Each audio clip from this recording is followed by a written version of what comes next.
The public hearing regarding adoption of the 2013 to 2014 will now meeting will now come to order. Anita, can you take the roll?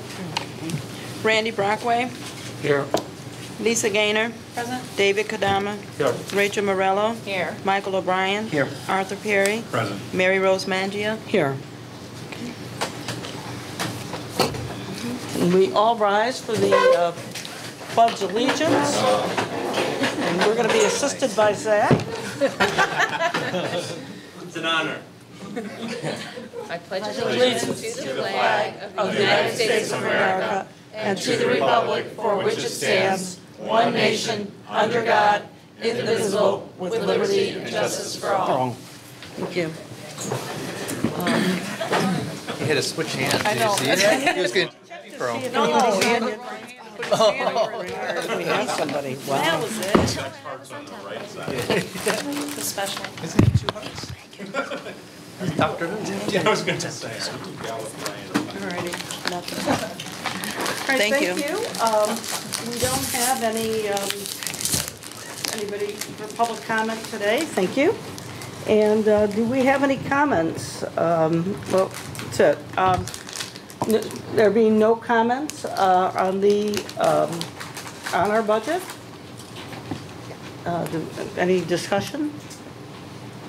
So we will vote on this later on? In the regular business meeting? Okay. Great, thank you. Well then, can I have a call for adjournment of the public hearing? So moved. Second. All in favor? Aye. Aye. Thank you.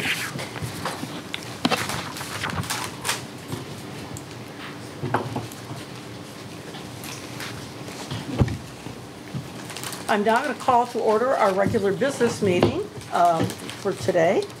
And we will talk about the status. As we have no public comments, we will now talk about the status of the FOIA request. We've responded to Bob Scold. I'm sorry. We need to do a roll call to I'm start sorry. the regular business. Thank you. I'm sorry. Arthur Perry. Present.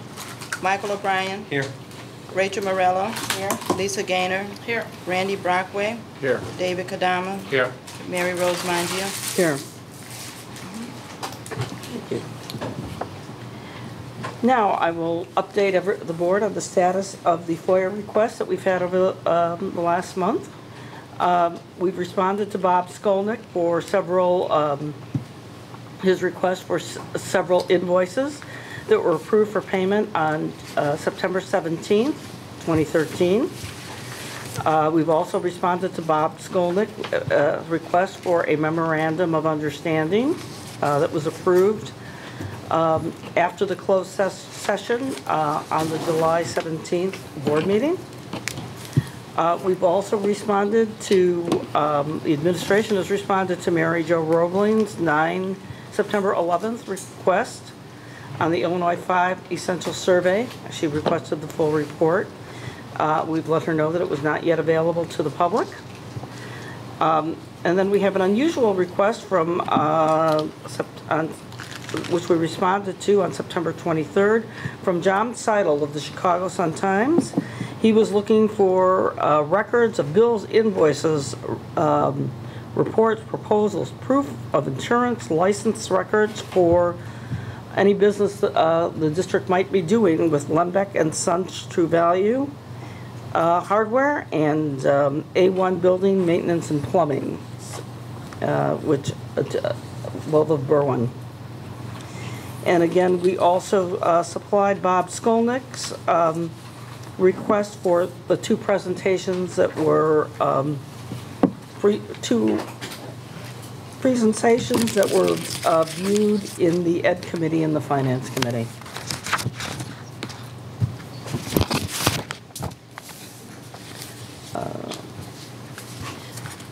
We do not have any special announcements today. And now I will ask for a motion to approve the minutes of the previous meetings. So moved.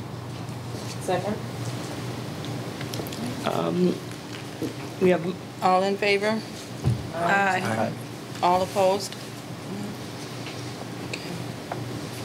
thank you.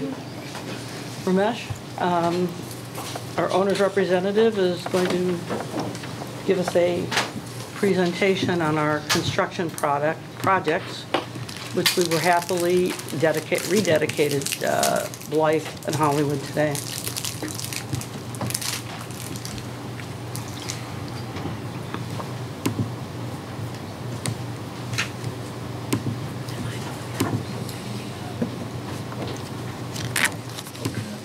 This is on the top. There's a slide. All these complex language.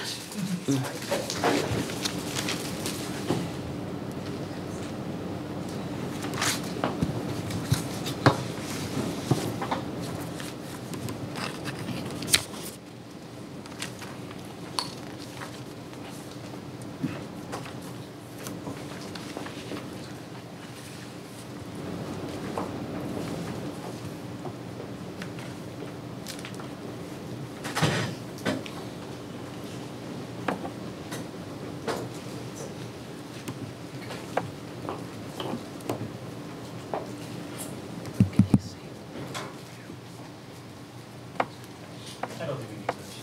You can talk directly off this. As Lisa mentioned today, we had the dedication ceremonies for the two schools, Blythe Park and at Hollywood. I'm happy to report that we have reached financial closure and reconciliation with all our prime contractors for the projects. We had some credits that we had to receive. I'm happy to report, once again, we've received all the credits that were due back from the contractors for work not performed or that was performed by the owner on their behalf. We had that bit of a rush in the end, but we collected all the monies back from the contractors. Pay applications have been approved and are in the packages with the board. We have one strange situation where a contractor has actually finished his work but has not invoiced for the work. I mean, it's a good situation for an owner in the sense that contractors want to get paid. Normally they want to get paid before they finish their work, but in this case, the contractor has not collected his money. We've made repeated attempts to inform them that they need to meet a certain deadline to get in with the board so that we can pay them. But so far, they've not made an attempt to send the invoice in. This is actually Honeywell, the contractor. With regards to, and again, I had mentioned last time that we were hovering between 1.5% and 2% on change orders. The final change order number ended up at about 2.25%, 2.5%. So it's somewhere in there. Once I've put the final paperwork together on that, the board will have that within the next week or so. Punch list. Again, we have 5 prime contractors in this project. The plumbing contractor is 100% complete. He has submitted all his documents to the architect. They've approved them. We've received the as-built documentation. We've received the warranty documents. Everything's in-house. We have that. Base electrical is about 90% complete. They promised to finish up work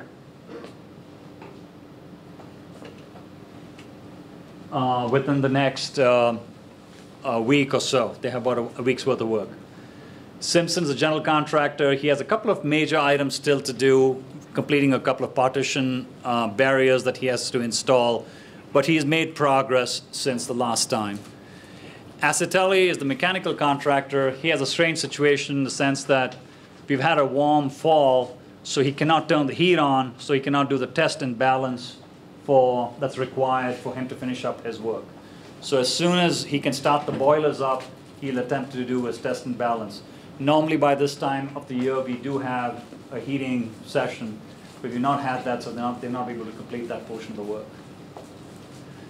Honeywell's work is in harmony with Acitelli's, so he has to do his test and balance too, so he's dependent on where Acitelli finishes up the work. As far as closeout goes, we have, as I mentioned, Leonard, that's the plumbing contractor. We have all his documents. The environmental documents were submitted to us at the end of late last month, and they have been submitted to the Illinois Department of Public Health. We've received final closeout on those documents. They will all be packaged together with multiple copies and delivered to the schools themselves, as well as one copy for Bill.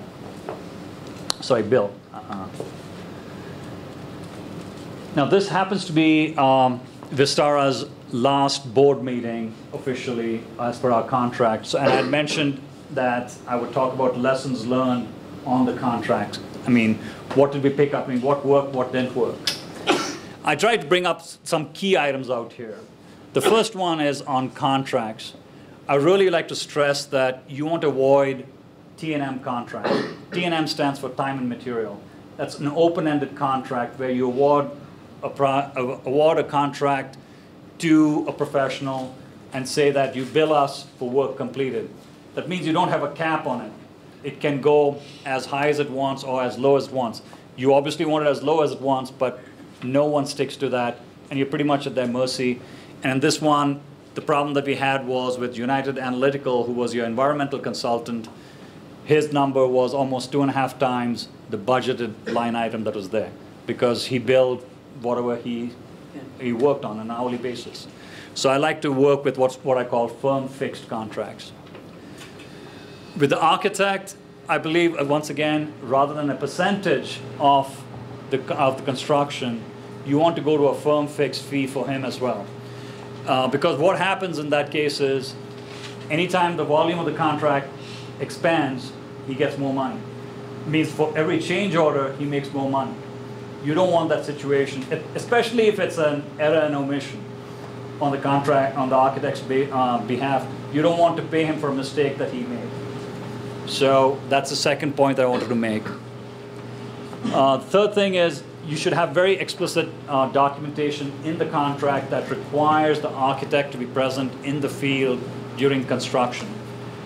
What happened a number of times is we had to make calls to them to come out to the field to view work that had to be, we were in a bit of a crisis and a bind. But we had to call for them to come out, and they charge you per visit, rather than having a percentage of the contract locked into what I call the construction phase. So we have this issue with concept 3 on this one. Yes, of course, I would like to say this one about the owner's rep. It always helps for us to come in earlier rather than later on. We came in during construction. We inherited a lot of the contracts which we couldn't modify, which we would love to have done, had some say as far as schedules went and the contracts went. Anush, can I ask you, is this a typical arrangement where there's generally a construction manager and an owner's rep? No. Okay. Sometimes I've seen that happen, but it's very rare. Okay. Typically, you only would have an owner's rep because they have no financial incentive in the contract. They work only on your behalf. That's what I call an owner's rep. Construction manager is different. In a construction manager, you can make a fee based on the construction that's being put in place. Is that an unnecessary function then? If you have an owner's rep, is that really? No, you don't need both of them. You need only one.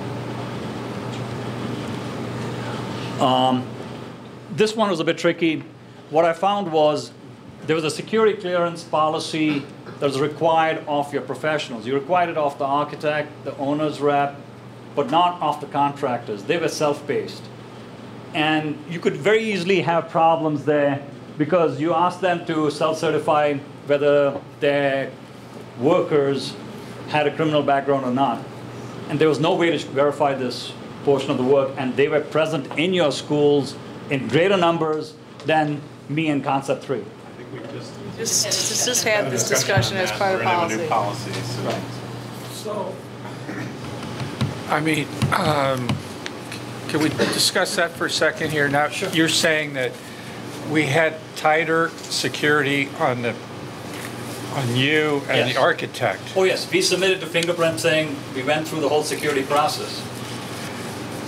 And why did we not have that for the contractors? It was not required? No, there was a single line saying that the contractor shall ensure that his workers have all passed some kind of security clearance. There was no description. There was no mandate saying that you could not enter a school without a badge. We had to have a badge. We had to go through the process, but not them. So that was just a matter of our contract language, or the contract language between the school district and the primes? Yes, but on the other hand, you didn't have any enforcement methodology either. You should have had an enforcement methodology saying that unless you have passed the security clearance and held a badge issued by the school district, you cannot enter the school. Okay. So I'm not sure this policy that we're talking about is going to cover this. And It's not gonna, you're right, the contract piece needs to be addressed, that's a lesson learned. The contract with the contractors. And then having the procedure in place to have badges and checking of validation of badges, I agree. So these are things that we need to put on our checklist. so for it's not covered. It's perhaps in concept. Yeah, no, I'm sorry if I may imply that policy covers all of this. It doesn't. But we did have a discussion somewhat related to this issue. So, Yes. all right, so we, We would have to put these in our contracts with these contractors. now the contract is pretty much written by the architect, is he not, or provided a That's right. template? That's right. I mean, on a side note, what I found that works really well is you tend to, I mean, it's typical for any owner. I mean, you're going to find very few architects or contractors in a boat, for example. You're going to depend very heavily on your architect for the service, okay? So now if you don't peer review the architect's service, you're going to end up with problems like this. What I mean by peer review, the architects. what happens is, in many other contracts that I do, it's not enough for an architect to be present. You just don't just hire him. You have an outside, could be an owner's rep, it could be another expert who will review that contract and say, these are holes in the contract. You need to have that before it goes out. Otherwise, you're dependent on saying the architect's word is sacrosanct and that's it. So we put all our faith in the architect's ability to write the contract. That's correct. With the contractor. That's right. And you're saying that that's not enough. That's not enough. And you should have A second set of eyes should judge that, review that before it goes out. yeah.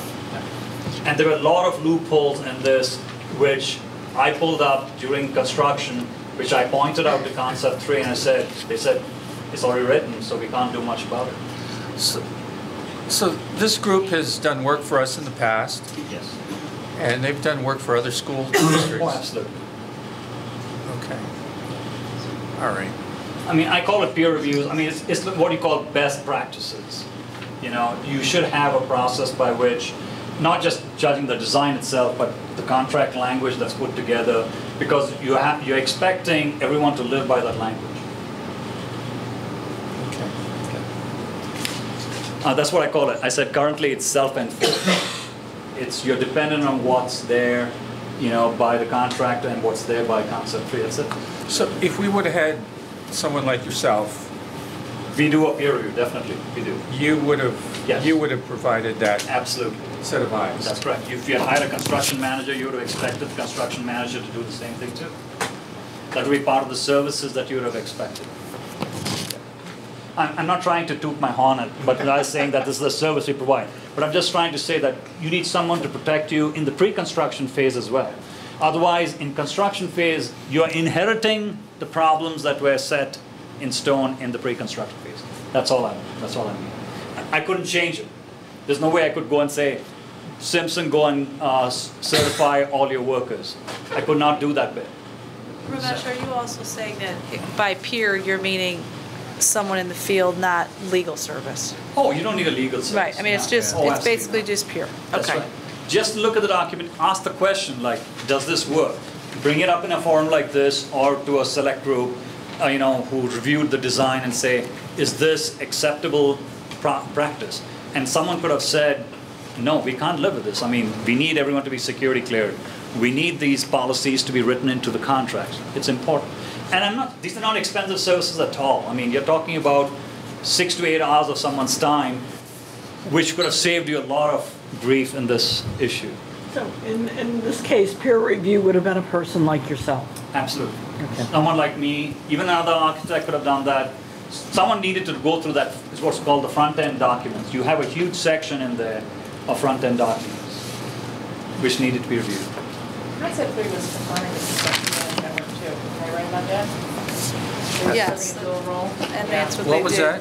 the previous They- summer they- as well. Okay, concept 3 had the function of dual role. They were performing as an architect and the construction manager. That's probably not the best arrangement either.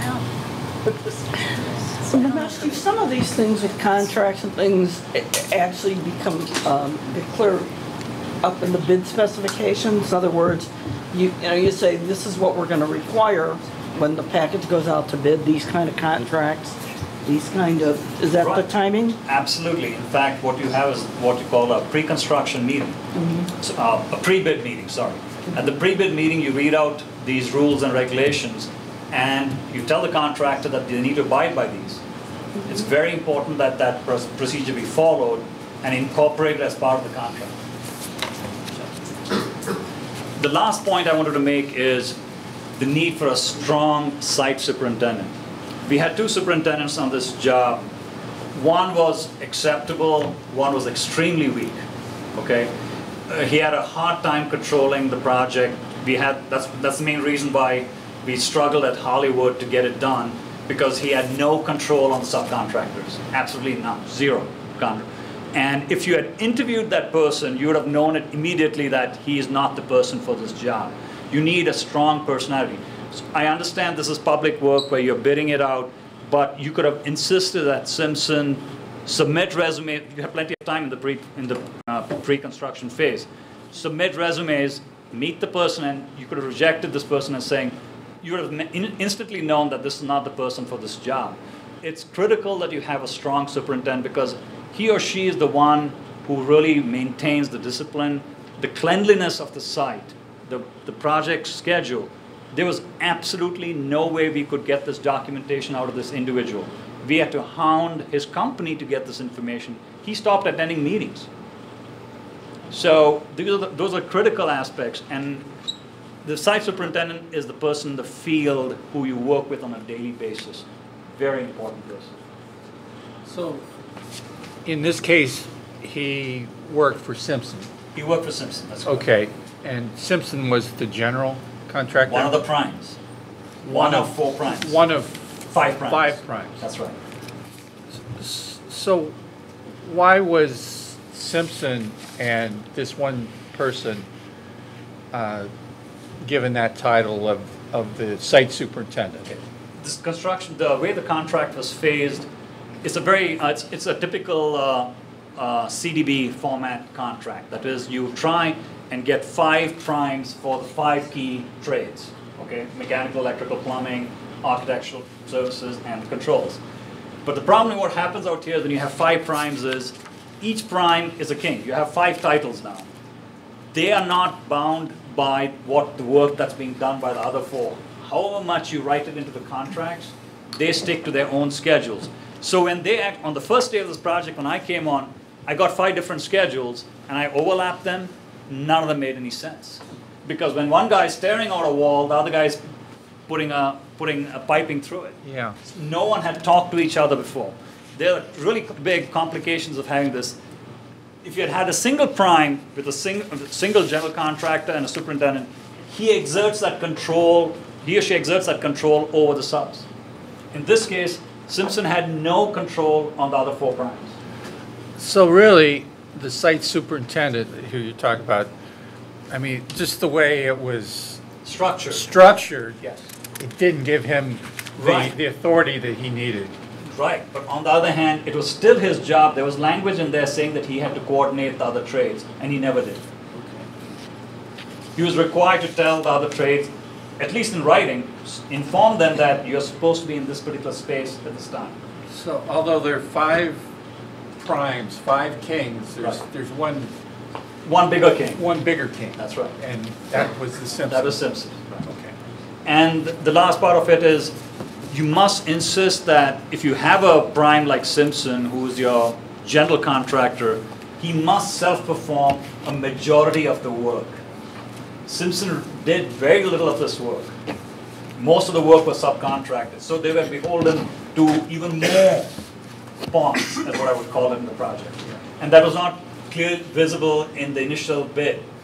You need to get that information. You can say that you must self-perform 40% of the work, for example. Yeah. There was no mandate in this particular contract. So are you going to tell us not to go with 5 primes again? No. You're not going to It's a nightmare. I mean, How come it's not on there? Oh, I mean, because we live with that, you see, so I don't want to say. I mean, you're telling us that having these different primes is It's detrimental to a schedule, a very aggressive schedule. It's very difficult to manage 5 primes. so you recommend a general contractor, and the rest would be subcontractors. Subcontractors. Okay. What was, Lisa or anybody, what was done the year before at Ames? Same, So we had multiple firms. yes, the same exact philosophy that was used in the 3 schools the previous year was carried forward this summer, last summer. Yeah. So, I mean, we found that to be a hard one to manage over 3 months, trying to, it's like 5 separate contracts. You had to go after each one of them to get this job done. So I assume that you're going to provide something to us in writing to this effect. Oh, yes. Right? This is just a summary that I have. You're not just going to just walk out tonight and that'll be the No. end of it. I mean, I'm not we- that. It may be a few years before we get into another architectural contract, so it'd be good to have this stuff written and well documented, I guess. Ramesh, how much, I guess I have a couple questions. What is it that you are still going to deliver to us? You're getting all the closeout documents from me. I had mentioned to Lisa that you're going to get binders of the original contracts, original change orders, all the original invoices. They're coming in separate binders for each prime. So it's 5 times the work. So doing one, I'm going to use 5 binders. You're going to get boxes on all the closeout documents, as-built drawings, any of the submittals, CDs, all that's coming in separate boxes for each prime. I will get that to you irrespective of when my contract ends. I need to collect that information. I've got 2 out of 5 right now. I need to collect the rest. So. 2 out of 5 or Yes. primes? I talked to Chris, to Concept 3 today, and they said they were reviewing the electrical as-builts right now. Acitelli is not in a position to complete his as-builts until the heat is started, so it may take some time. My guess is that even though my contract officially ends at the end of this month, documents will still come to my office, we'll process them and get them. Okay. We will do that. And just to make a note, the contractors will not be paid in full until those documents are approved by Concept 3 and arrive at the right place, so. We're still holding substantial monies on all of them. Substantial money. I mean, as I said, normally by this time they start to whine about these issues, but I have mentioned it that this is not going to happen till the documents are submitted. They're aware of that. What is substantial money? What are we in total in aggregate? You're talking, for example, Simpson, it's over 5% of his contract. And 5% of $2 million is over $100,000. Okay, so each one of those guys, I mean, Honeywell, I'm holding 60% of his money. He has not invoiced me since July. 60%? Of his fee, yeah. 2/3 of his money is still sitting with us. And everyone else is between 5 and 10%. Actually, Acitelli also is very high. The only people who have been paid out even Leonard, who's completed his documentation, we paid out only 95%. We still have 5% on him. Environmental, there were 2 contractors. Valor's paid a full 100% because they've submitted all the documentation. The other one was EHC. We have all the documentation, but they haven't invoiced the final 5%. So they're ready to be paid out. So Acitelli should be, because they're still waiting to do the balance and all that stuff. Correct. They'd probably be in the 50-60%? No. They're still over 90%. Because Oh, test and, 90%. oh yeah. Because test and balance is an electronic procedure Okay. where you monitor, you put sensors at the registers and collect, how much air is coming out. You check the temperatures, you Right. balance the system so that it's comfort level in the school, in the classroom itself. So it's actually a subcontract to them. Aceteli themselves don't perform it. It's one of their subcontractors that does that. It's about a $10,000 or $12,000 fee. But on the other hand, I've already told them that I won't accept that. It must come along with the other as-bills and all the other documentation. So we are holding that along with the other 5%. Because we were talking about, there was some discussion about hiring a commissioning agent. Right. Is- Too late. Too late. Too late. A commissioning agent would have placed specifications into the contract as to what they wanted to see. They would have witnessed the construction, and there's what's called a startup period prior to occupancy. You run the systems, you run the systems, you get all the startup fumes out of the system. That's part of the commissioning process. And then you turn over the building. Then you monitor the building during a heating and a cooling season, and that forms a commissioning report. Yeah, but you need to be there from the start. That's right. Is that part of the pre-bid? It would have been part of your contract documents. You would have hired a separate commissioning agent. So it's another lesson learned. Yes. Ramesh, you mentioned that Concept 3 had to be called out. When we hired you, we had discussion, and we were told that Concept 3 was going to have a person there 3 times a week, or at the job site, pretty much all day long, is what I understood. That being impossible because not in their fee structure. So, what was their presence? They came out 3 times a week, all right, but we needed them 7 days a week. You needed them. Especially the last 2 weeks, where Lisa and I were in the buildings giving directions to the contractors in lieu of the architect. And this was because they were getting commissioned and they weren't being paid per site visit, is that correct? That's correct, because they had a percentage. Didn't they have a percentage, like 12% of their fee? No. Or Because they had already maximized their billing prior. See, that you would have had that in a contract where you would have said a firm fixed fee, but you would have said that 25% is in construction, not 2%. I see. So they hit their max and then they just stopped coming out. It was a business decision, whatever was taken, I'm not saying, especially the last 2 weeks, it was very difficult. It was a challenge for us. Did that put extra Oh, of course. pressure? How about liability on the district, or? Not in the district.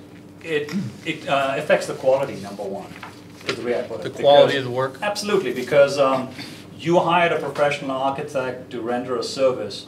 In this case, I'm an architect too, but my contractual obligation was different in this way. I'm trying to prove certain things. I'm not sitting out there and designing and putting a sketch together. On the other hand, I'm telling the guy who's installing the partitions at Hollywood in the gym how to take out a piece of the wall. That was not my job, but I had to give him directions on that. There may have been a better solution, but I saw that as the best solution at that time, which was I was taking on liability myself, which is not correct. So. Just a question, I don't know how often Concept 3 was on site in the summer of 2012 construction, but do you think they might have been there less because we had Ramesh? I You can't can't answer say. that because I was not on the site at all in 2012. And so- John was there a lot too. Yeah, so I can't. So we don't know. I'm not trying to- Every expectation that they were there every single day. It seemed like, But that John was up on site, and he was talking to either Mark Miller, one of the superintendents, so. But that might have been his relationship with them, and, I mean, totally it's- different this time, who knows, I don't know. Well, and there's a different dynamic. There was no owner's rep Right. last summer, and that does make a different relationship. I want to point out that I had a very good relationship with Concept 3. I mean, very professional. It was very good. Everything was fine. But again, as part of the lessons learned, you try and improve it for the next time. So you do I mean, I want them to criticize me too. They could have come back and said that, you know, Ramesh, you didn't do a great job on this. I'm absolutely open to that. I'm willing to learn from my mistakes too. But on the other hand, it is my duty to tell the board at the end of the job what worked and what didn't. And this is one of the points there. They have a tremendous set of knowledge of your buildings, but they fell short in a couple of these items, and that's what I'm just trying to bring up. All right, thank you. We appreciate That's all it. it is. It's not a finger-pointing thing of saying they sucked. No, everybody can improve in certain areas. Okay. But that's about all I think I have, and I really would take, my company is very happy that we worked on this project. I mean, Anna Klima-Dracontitis, who was my assistant on this job, she wanted to be here tonight, but she had other issues that she had to deal with. But thank you very much for hiring our company, and we really wish you all the very best in your future endeavors. And do call on us sometime if you have some need anything. All right, and I know that I speak on behalf of the entire board and the administration, thanking you for your support and help on this. We feel it definitely helped us and made it a even more successful project than it would have been otherwise. Yeah. Certainly. I can speak that when Lisa and I met with you and we talked to you and we compared you to the other candidates out there, I mean, you were head and shoulders above the rest in the way you were able to articulate what you would deliver to us. And I believe, personally at least, that you delivered on everything that you told us that we should expect, and then some. I mean, there were some challenges. Obviously, it was an aggressive schedule. You already told us that from the get-go. And so I want to extend my deepest appreciation for what you provided our district. You made the board and the administration look good, thank you. That's the measure of success. One of them anyway, an important one. Thank you, Eric. Thank you. Thanks Thank very much. you. Thank you. Next, Dr.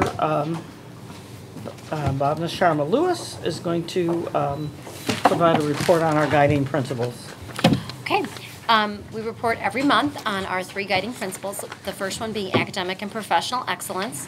Our committees were selected, the CCAT, which is our Common Core Action Team, our SST, which is our Student Support Team, our 21 T-Cubed, which is our Think Tank Team, and our EST, which is our English Language Learner Support Team.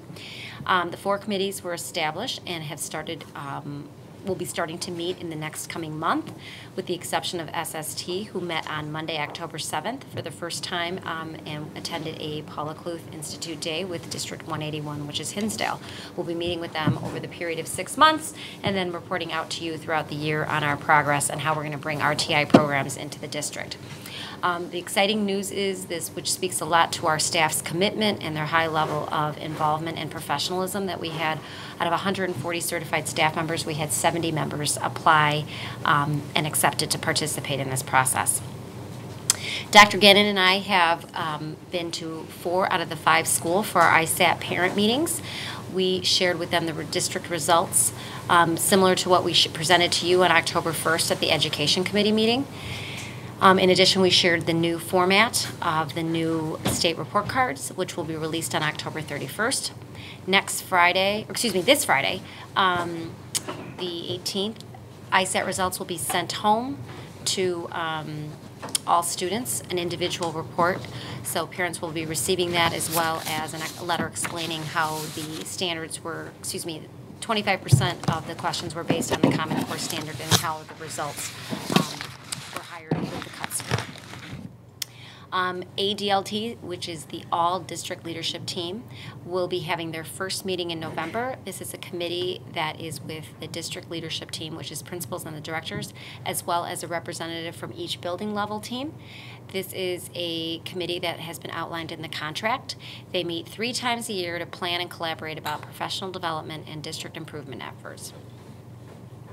Under financial and operational excellence for facilities, we are going to be conducting our 3 years asbestos reinspection, and this study is required by law, and the approximate cost will be about $5,000. So once that's complete, Mr. Zayed will report back to you on the outcomes. Technology evaluation. Oh, that would help. Thank you. Technology evaluation, Tom Jacobson, who will be here later tonight to present to you his findings of the infrastructure evaluation, and will review the steps needed to move forward to increase our productivity and efficiencies in the area of technology infrastructure. The ADA report, we received the drawings from the architect, and we're working on a plan to find a contractor to regrade the parking spaces in order to be ADA compliant at Hauser. Our audit was completed last month, and we received our audit report. Mr. Zayed has reviewed it, or will be reviewing it and finalizing it with auditors next week, and he'll present a summary of their findings at the November 5th Finance Committee meeting. And we've also invited the auditors, so we're just waiting back for confirmation, so they may be here as well to give you an overview.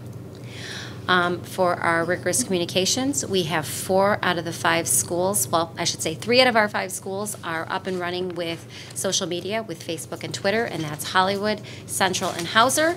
And by the end of this week, Mr. Gehrman just shared with me that Ames will be up and running with a Facebook and Twitter account, and that we are exceeding our goal to have everybody up and running by January. So we're on track at an accelerated level to do that. In addition, I've attached for you the 2013-2014 communication guide, and it just shares with you kind of a brief overview of all the different modes that we have for communication. One of them being school reach emergency, and we are working with Mr. Bettis on creating a non-emergency school reach. And what school reach is right now is the automated phone system. So each student that's registered has up to 3 phone numbers, so it's the primary home number, a mother's cell, and a father's cell. So on that emergency school reach, it's activated that everybody gets the phone call on all 3 numbers. So what we're trying to do is filter it down and create a non-emergency school reach to adjust some of the feedback that we've gotten from schools that they want just 1 phone number on there for just announcements or reminders that come from a school level. So we're creating that non-emergency school reach. In addition, we've also added a staff school reach, so they'll be getting all the information that goes out on school reach, so that staff is aware of all the information that principals and or the district level are sending out. So we went through and just identified the specific communication means that we have, and then how we'll be using them. So for emergency notification, we're going to be using school reach, email, website, and social media. We'll be using all of those to get the information out. Health notification will be just using the website. School information, principals will be using all of those things.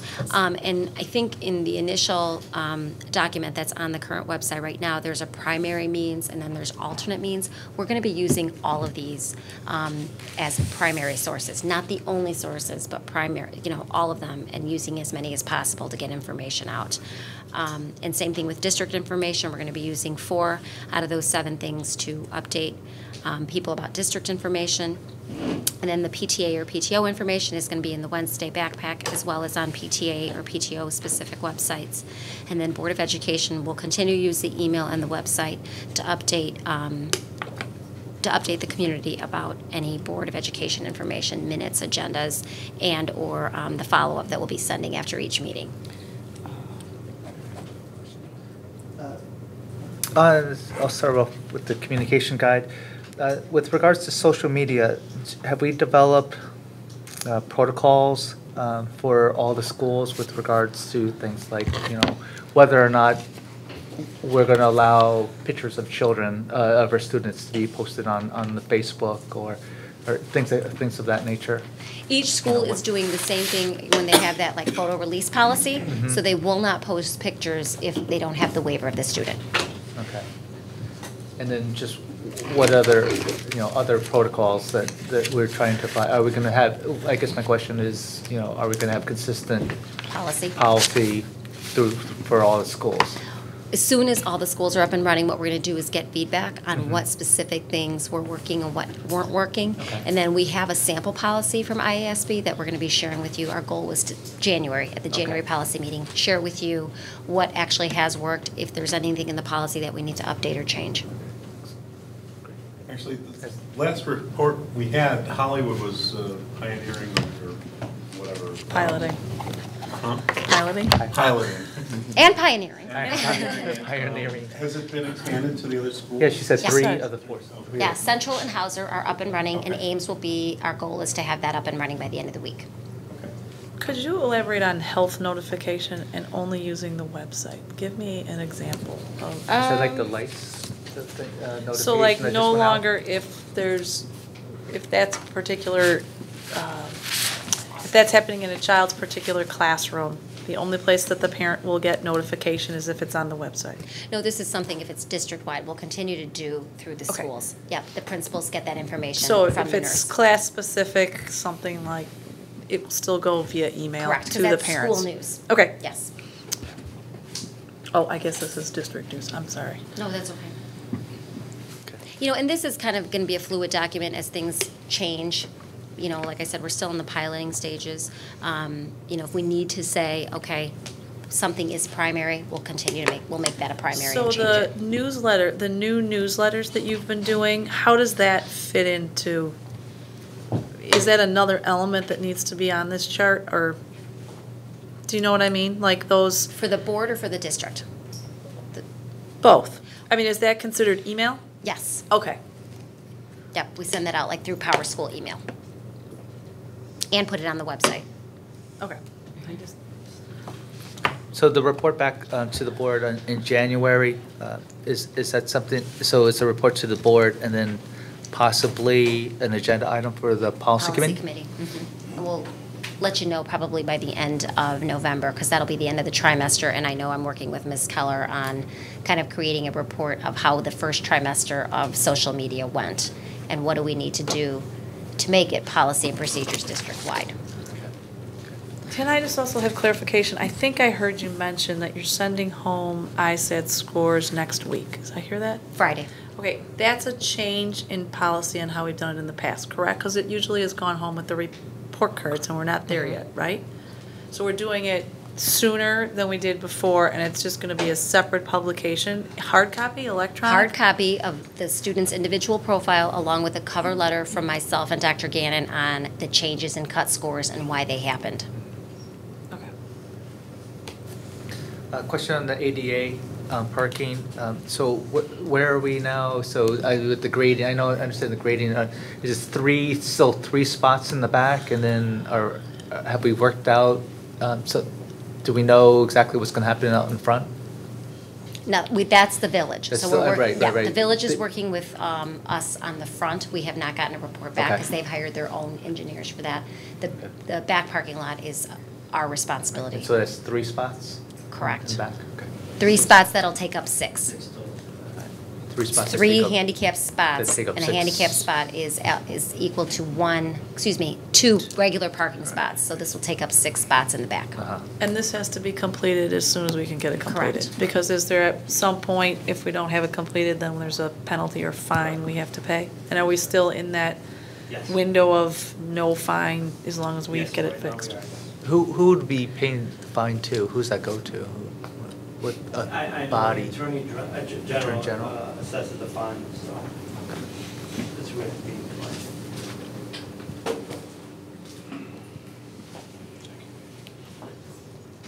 Any other questions? Anything else? Okay. All right, now, do we have any reports from our school board committee, starting with the education committee? Yes, we met on October 1st with a whirlwind meeting. Dr. Sharma Lewis already alluded to a few of the topics, so I'll just quickly give a high level. And actually, some of the, I'll just run through. We had announcement of the new district logo and the winner of the contest who created that logo. We had No relation, right? No. We covered we had a district education overview where we covered ISAT results, the state report card format, discussion of the survey, brief discussion of the survey with more to come on that, I think. And then the ELL corrective action plan summary. And so then they covered next steps for teaching and learning, common core state standard, instructional technology, and student support systems. So Actually, these presentations were included in one of the FOIA responses. You're looking for that information to go back to in the packet. Just a question for you. Any idea, any thoughts on what lies ahead? We haven't talked about November. No, yeah, November. No, December. December meeting agenda yet. So send your ideas along if you have any. Thank you. Next would be a report from the Finance Committee. Finance also had a meeting on October 1st. It was a sort of a special Finance Committee meeting. We were presented a detailed presentation about this year's budget, hopefully answering many of the questions that were asked at the previous two meetings before that in preparation for this evening's motion to approve the budget. And that was pretty much it for that. Policy Committee. Policy Committee met earlier this evening. We had a second reading on two policy updates related to homework and insufficient fund checks and debt recovery. We accepted for our first reading policy updates to policy 2140 on guidance for board member communications and policy 2:150 regarding committee structures. We also accepted for first reading 4 other policy updates from the Press 81 update edition from IASB. And we sent up for approval for tonight a technical update, technical correction to 5:10 related to equal employment opportunity, and that's just to update the contact person there. And we just got an update that our enrollment forms have been updated related to include a question regarding students have parents that are eligible for, are either deployed with their military force or may be deployed in a given year. So that's my report. Thank you. I do have listed on our agenda a report from the Working Committee, which actually will be appointed later tonight, but officially approved anyway. But Rachel, as the prospective chairperson, can you share with us any ideas about how you might? I haven't even thought about it yet. I'll think about it and I'll have a report by the next meeting of when we'll meet and how we'll organize everything. All right, I guess my question might be a little premature considering you're not officially a committee yet. Right. So, all right, so anyway, any reports from the board liaisons? First starting with the IASB. I did attend a legislative luncheon with Ed Red, who was one of our advocacy organizations. The one interesting thing that came out of that was I was sitting next to one state representative, I think it's Chris Welch. He represents the area up in Maywood area, and we were talking about what happened in Lyons Township with regards to the treasurer's office. And he is actually a former school board member for the Proviso School District, and he fully appreciated our concerns, our frustrations with, the limited financial reporting capability of the treasurer's office. And he really encouraged us to reach out to our local representative, Representative Zalewski, to see whether or not we could start drafting legislation that has been drafted in other districts to try to give us a little more flexibility with regards to who we need to use for our financial accounting purposes. So I think that should be something that we should consider putting on one of our agendas to have further discussion on. Thank you, David, and that actually prompts me just to let everybody know that I did, as a private citizen, called on our representative here, Michael Zalewski, who has agreed to take this matter up. If I could give him the appropriate state laws, which I have, but I think it is our plan. I talked to Dr. Skinkis over at RB, and they at one point had invited a representative of the treasurer's office to speak at their meetings to, to sort of let people, at least the public and the board know what their role is and kind of explain their function. And David made a very good suggestion, which I had actually been thinking about anyway, is that if we get around to scheduling this type of a visit or offering this invitation to the treasurer's office and provide a visit, and get a visit from the treasurer's office, we might invite other representatives of some of the schools in our district at that session and maybe discuss some of the issues with the financial reporting and the antiquated financial system and some of the issues. And Michael Zaleski said that if we ever do that, he definitely wants to attend.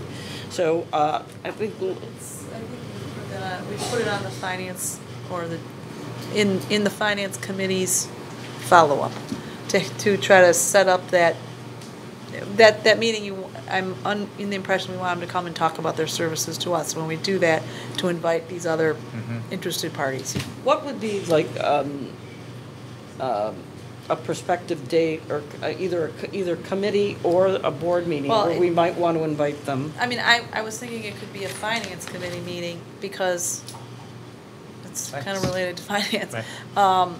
So it either would have to be in November or in January.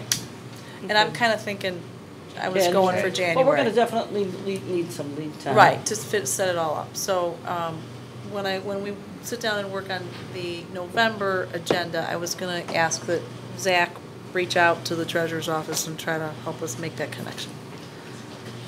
Yeah, just remember that, all that requires legislation, and we have to be cognizant of the legislative sessions. So when we can get it legislation introduced. So, and generally they would want it months before the January session would initiate. So it's like you would have to do it now. Yeah, for January. It's for January and everything like that. So just not to say that we should rush it, but if we have them start, if we have Proviso Township come in January. We start talking about potential legislation, we're talking about 2015. Let me follow up with Mike Zaleski, ask him, about the timing of the legislative session. I know the legislature is only in session generally from January through May. Yeah, right. And what he, I did provide him with some information on, where the statutes lie that enable the township treasurer's office, school treasurer's office, and require our participation. So let me follow up with him and see if we can start bringing this together. This is definitely not unprecedented that a school district would seek this legislation. So hopefully there's some. What are you saying? Something that will allow us to kind of move faster than maybe normal if we were starting totally from scratch. If we were the first ever school district to try to break away from the township treasurer's office. I agree. I know Oak Park it's not in the school treasurer's office. They were with an office that disbanded. Oak Park. Oak Park. There's disbanded. They were part of the Cicero Township, and that fell apart for some reason, and now they're doing their own thing. I'm sure there's many, many others. It's anyway. I think this is something to look for the future that we hope helps our district. All right. Any report from the PTA? PTO, we had our first PTA, our parent leadership team meeting on September 18th. It was kind of the kickoff meeting for the year. Just a couple highlights that I think fell out of that. There was some discussion about RB articulation with RB in regards to laptops, and was that something we could continue to make that articulation work more successfully. Also, there was very positive feedback about the 96 seconds from all the PTA presidents there. They'd gotten a lot of good feedback from other parents in their organizations. Bhavna is, and I believe Brian is attending all the PTO meetings in October and has done so for many schools to present the presentations that were presented at the Education Committee. And there is a notice of increased safety and security at schools, and that was very well received. So our next meeting is tomorrow morning at 9:30. How often does this, do you attend? Once a month. Once a month. And are these meetings at each of the different schools? No, they're in Bhavna's office. Okay, can you tell me about the meeting, who's attending and? Oh, it's just, the parent leadership team is just the PTAO presidents. In some cases, there's multiple because they're co-presidents. BOE representative, which is myself, and the superintendent. Okay. And the forum is sort of to bring issues, concerns, and/or share feedback to us about things they're hearing or seeing. I have a listing on here for the Parent-Teacher Advisory Committee, which based on our meeting, based on our meeting earlier, is still the Discipline Code Committee. And we have not met, and we typically don't meet till early winter. And I'll follow up with Stacy about getting that started. And I'll report back when I get a date. Alrighty. Of whatever we're calling it. Okay, Patty, do we have a report from the, thank you very much. Now, I'd like to turn to the financial portion of the agenda. And we were presented with some invoices. Is there any questions on any of those? Or Zach, I think you were going to give us a heads up on a few. Yes, under the current, some of the current invoices that were on the September 30th and October 15th pay dates, we had Corrigan Moving Systems for $22,877 that dealt with the move for Blythe, Hollywood, and Hauser. Diamante Electric, and we had some electrical work, wiring done for the district office to place a secretary in the office. The Gatner Scott company is window coverings for Blythe and Hollywood. Target grant replacement check, it's a grant that Target sponsors. We deposit the check and then reissue it to PTO. They handle the grant. And then 6 Degrees. Zach, what kind of a grant is it? It's a Target sponsored grant. I think it's a like Target the store. Yeah, I've been successful at achieving those grants when I was a PTA president. And Target has a grant program for organizations like PTAs, PTOs, in a variety of things, for field trips, for arts projects, for reading projects, and so you have to fill out an application and go through a process, and then you either receive it or you don't receive it. But they have a very deep grant program, I would say, for those kind of organizations. Very nice. So, thank you. Good job, whoever did that. 6 Degrees Search, it's our placement fee. What was that, a placement of? Juanita. Person? Oh, Juanita, that's okay. This person right here, thank you. And then ALS Association of Greater Chicago. Student Council actually deposited $3,000 into general account, and then we issued the check. What do you mean by the general account? The ed fund. Okay, the They ed. don't have any accounts to issue checks. You said the student council put in 3,000? Yes. That's nice. The student council raised $3,000 for the ALS fund. at Hauser. Yeah. Great. Yeah, got it. And then I have anticipated expenditures. As Bob and I talked about earlier, the 3-year asbestos reinspection, which is due by the end of November 2013. That's going to cost approximately $5,000. ADA compliance for handicap parking at Hauser, required to be completed prior to December 2013. The cost range was between $7,000 to $9,000 for the grading. A bond payment of $1,147,000 that's due at the end of this month. Final board-approved transfer of $2 million from operation and maintenance to capital projects. This will need to be completed before the end of October 2013. And then client first technology assessment at the cost of going to be approximately $9,000 for their tech project. Thank you.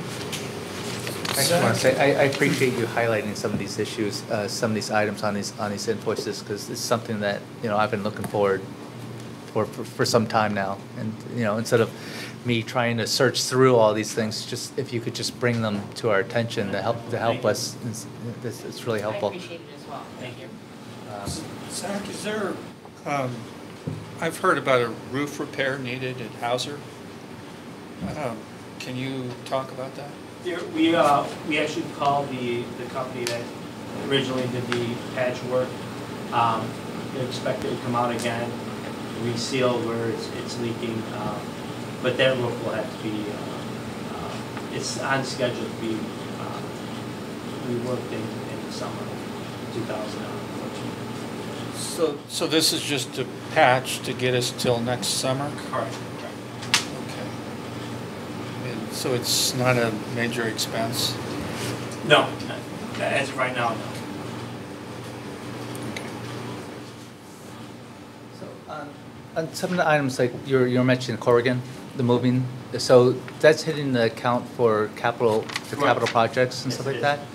So I asked Lisa about this, can we get a report of some of these, because that's an expense that's not a bid, it's not, Right. it wasn't a bidded out contract and everything like that, but it seems like we have the Corrigan, Figatner, Scott, there's a lot of window treatments, all this stuff, can we get a report of all these capital project related expenditures, just to see kind of, what are the costs that we are incurring of that? Yeah, now that we're at close to our final payments, Yeah. I can generate those. Can just be able to get an idea. Those expenses those expenses go into O&M versus the stuff that we bid out was in capital improvements, or are they all No. they're all going into the same one? Yeah, they're going to the same Same account. one, It's okay. it's a 60. Construction related, it would come out of capital budget. Okay.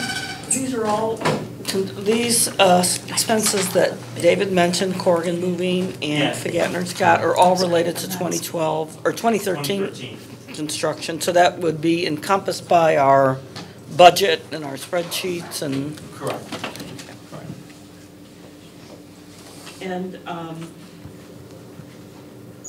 Lisa, I don't know, Ramesh has been completing the financial statements. Would something, would something like these two be included in, somehow find their way to that Can you spreadsheet? say what they are again? I'm sorry. I They're missed it. Figatner and Scott, which are the window. Well, go ahead, yeah. And the Corrigan moving. I did have a discussion with Ramesh about that, and his report really reflects the items that were bid. So Right. it tracks from the actual bids all the way through the process. So we could probably take a piece of his and put this other piece of non-bid items just to get, because I think what we're all looking for is a total number of what it costs to do capital improvements. And it's not just necessarily nuts and bolts, Yeah, it's are we also. really 3 million under budget according to Well, his sheet, or is?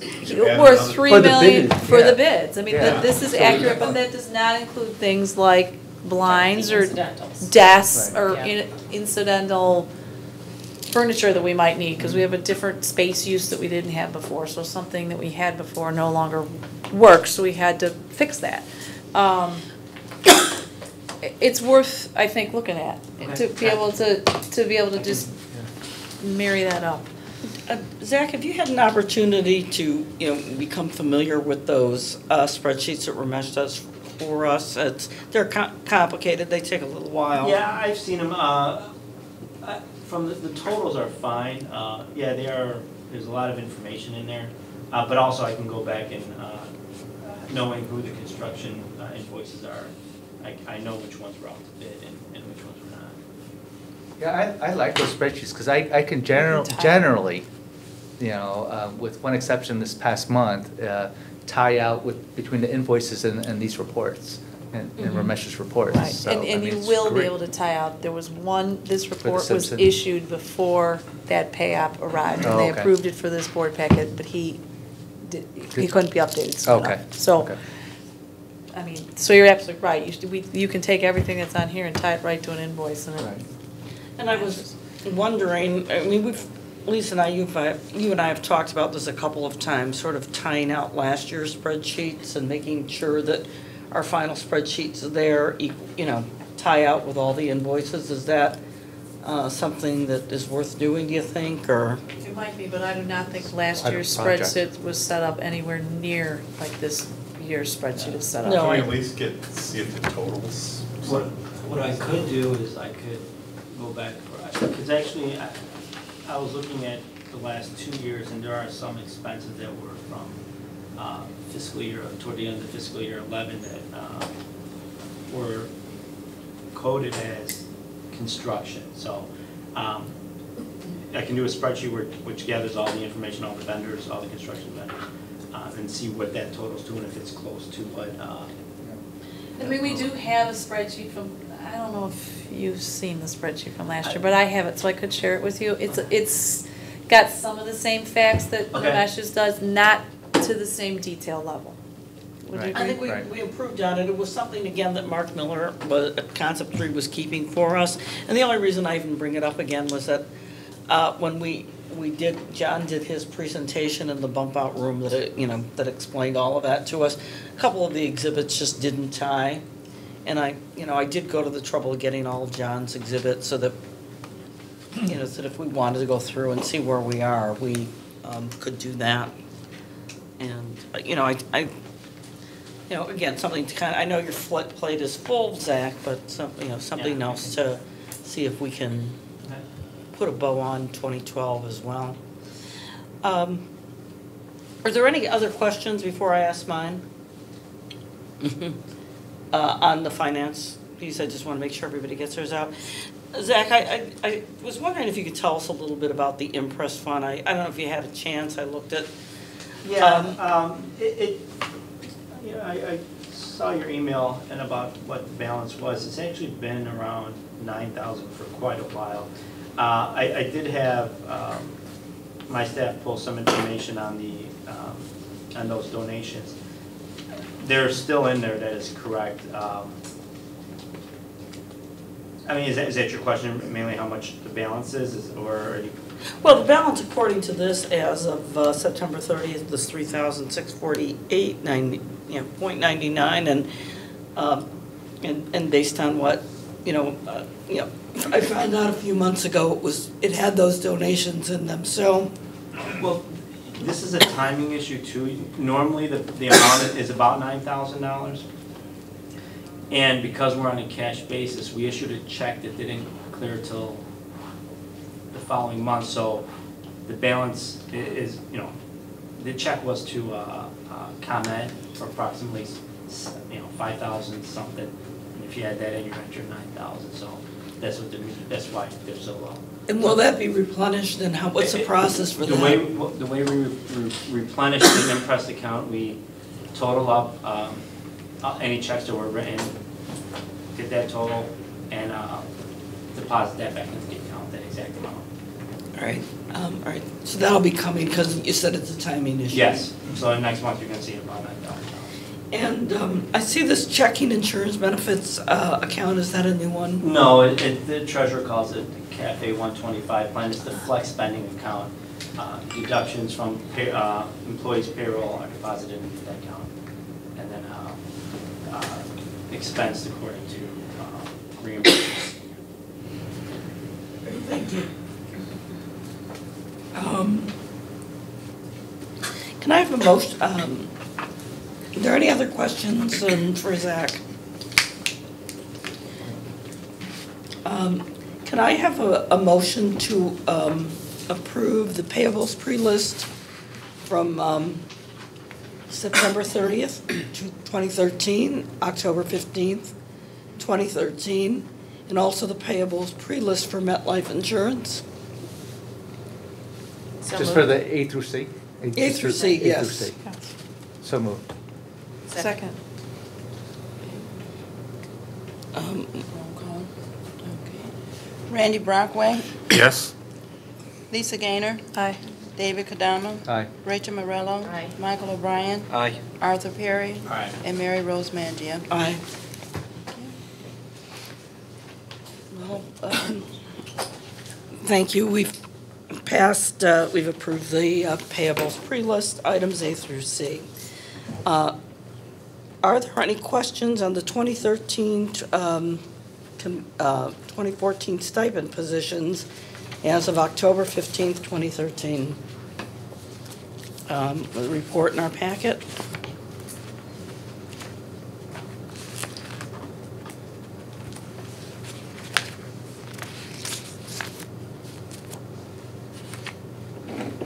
All right, if there's no discussion? I was just wondering if this is a discussion we want to take up in closed session, to talk about stipends. All right. There's some question, I just wanted to All right. offer that, to discuss that. All the right, stipend. we need to make a motion to table that to the closed session later today?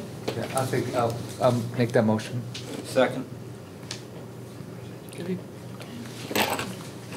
David Kadama, Aye. Rachel Morello, Aye. Michael O'Brien, Aye. Arthur Perry, Aye. Mary Rose Mangia, Aye. Randy Brockway, Aye. and Lisa Gaynor. Aye. All right, we've tabled this until our closed session later this evening, for the board report for the stipend positions. Next, it would be the 2013-14 legal budget and the adoption of the resolution to pass the budget.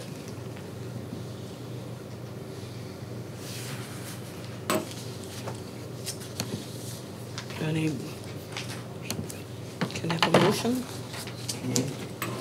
Second, this is a motion to approve. A motion to approve the 2013-2014 legal budget. Someone second? Yes, I did. So we have a motion and a second. All right, Juanita? Okay, Lisa Gaynor, Aye. David Kadama, Aye. Rachel Morello, Aye. Randy Brockway, Aye. Michael O'Brien, Aye. Mary Rose Mangia, Aye. and Arthur Perry. Aye.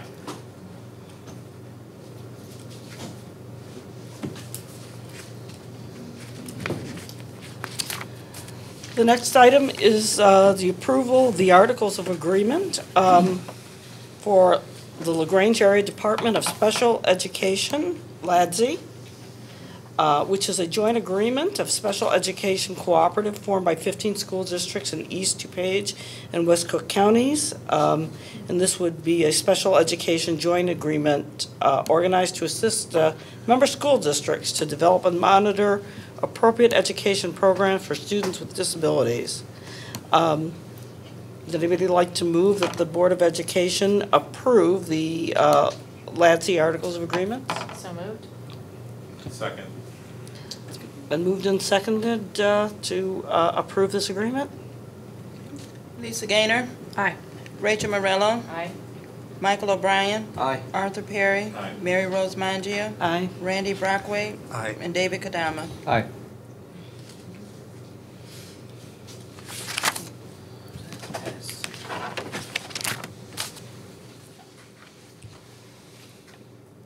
Right. I've appointed Rachel Morello and Michael O'Brien, Brian Gannon, and Zach Zayed to the working committee to review procedures starting with hiring, with Rachel as the chairperson. Can I have a motion to ratify these appointments? So moved. Second. Do we have some discussion? Yes. I'd like to know how this committee will integrate with the board.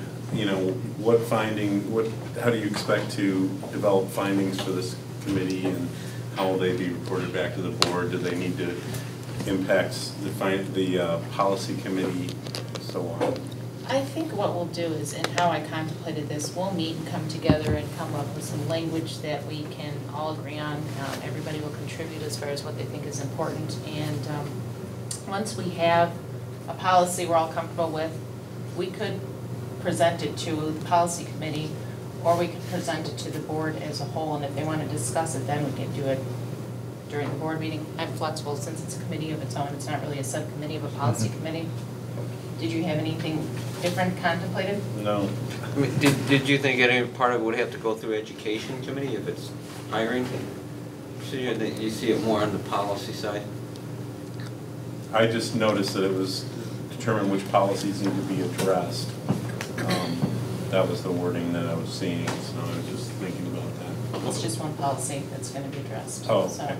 Yeah.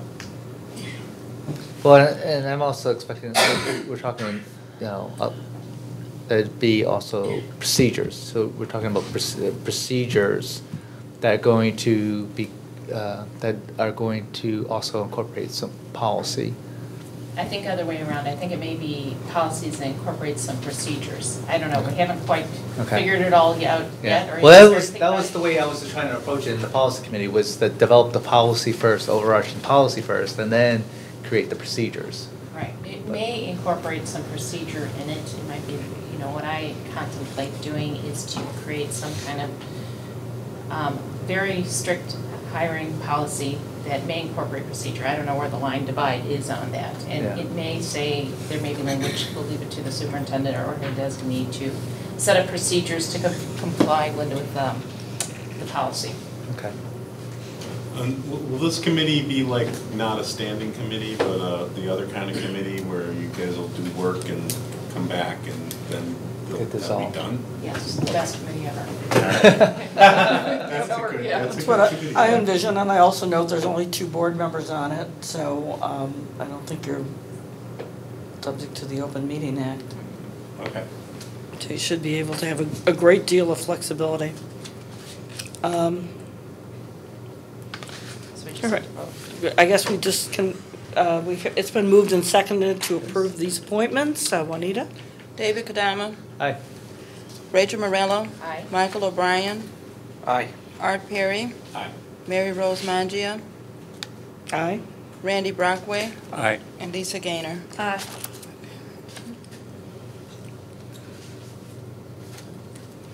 All right, next on our agenda is a second reading of the board policies listed on item R, 2, A, B, and C. The one on homework, insufficient funds and debt recovery, and also the one that we talked about earlier, equal employment opportunity, minority recruitment, where we're updating the contact information. May I please have a motion to approve these policies? So moved. And this is for a second reading, second and final reading. Right, for second and final readings. So they go into policy after tonight, Right. correct? Right. Second. Juanita, can we Okay, call the roll approving these policies? Randy Brockway. Lisa Gaynor. Aye. Okay, David Kadama. Aye. Rachel Morello. Aye. Michael O'Brien. Aye. Arthur Perry. Aye. Mary Rose Mangia. Aye. Thank you.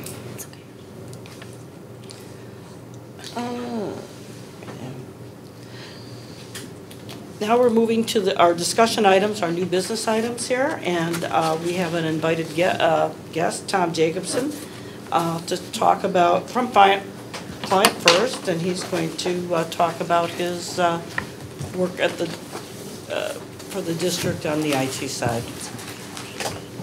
Good evening, let me get this. I think they'd have someone help them last time. I don't know what, anybody good with the equipment here? The IT consultant ain't good with the equipment. I know. It's a sad state of affairs. It took 3 of us to take the copies.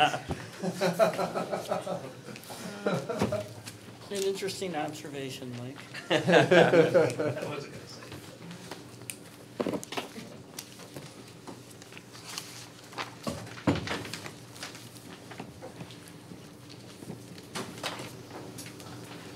There we go. Okay. Yeah.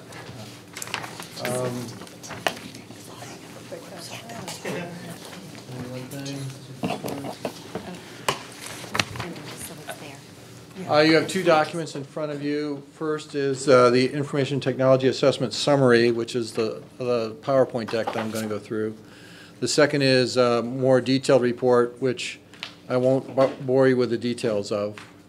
I met with you approximately a month ago, and then the district asked us to conduct a high-level and rather rapid assessment of the technology at the district.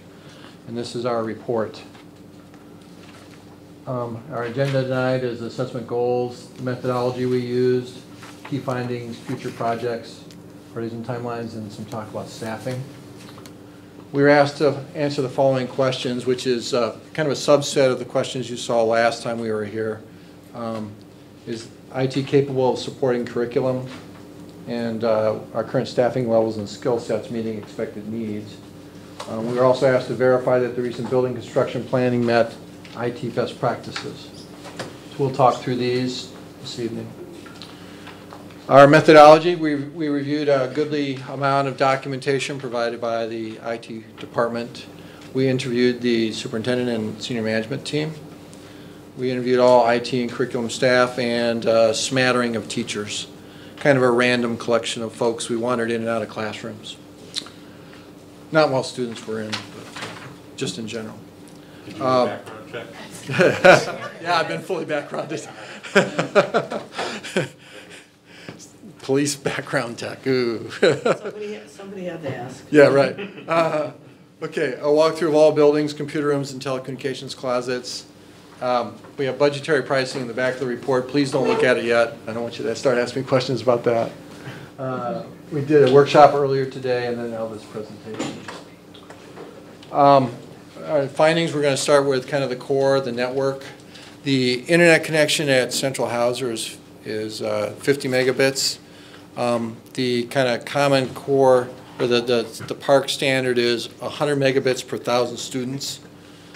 No one quite knows if that's going to be enough or not enough to make things work when online testing actually comes out.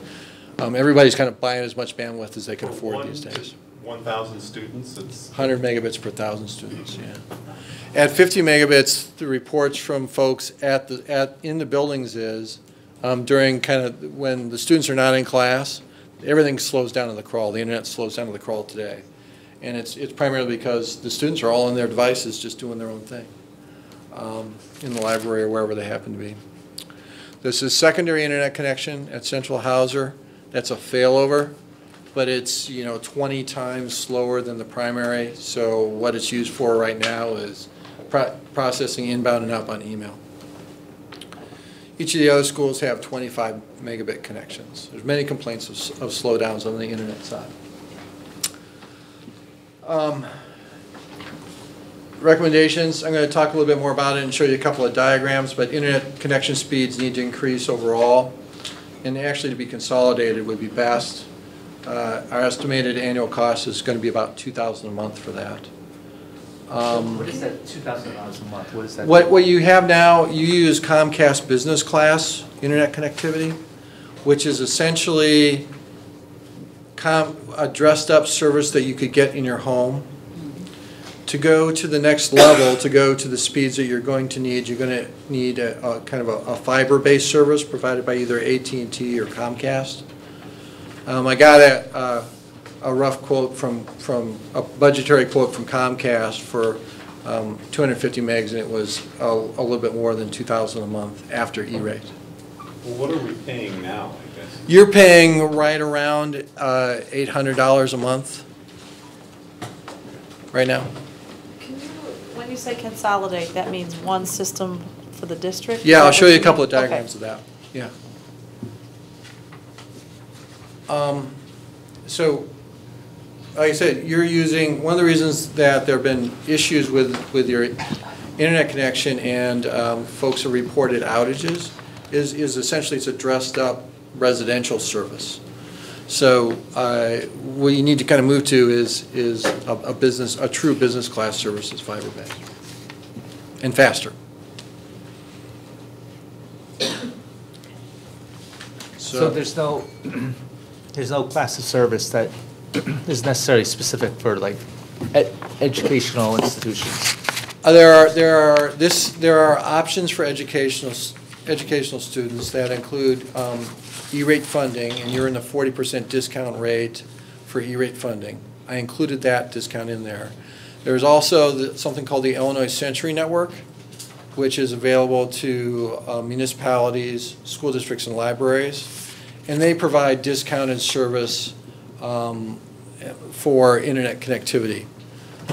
And the typical process to procure this, based on, you want to do this under the E-rate guidelines so you get the 40% discount, is to let an RFP for these services.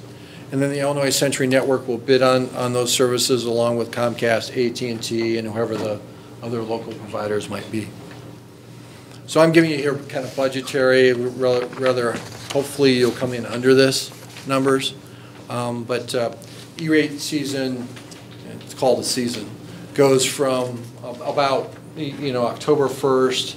You would need to have an RFP out on the street or available for bidders around December 1st for board action in February in order to sign a contract in March, which is the latest you can sign under E-rate.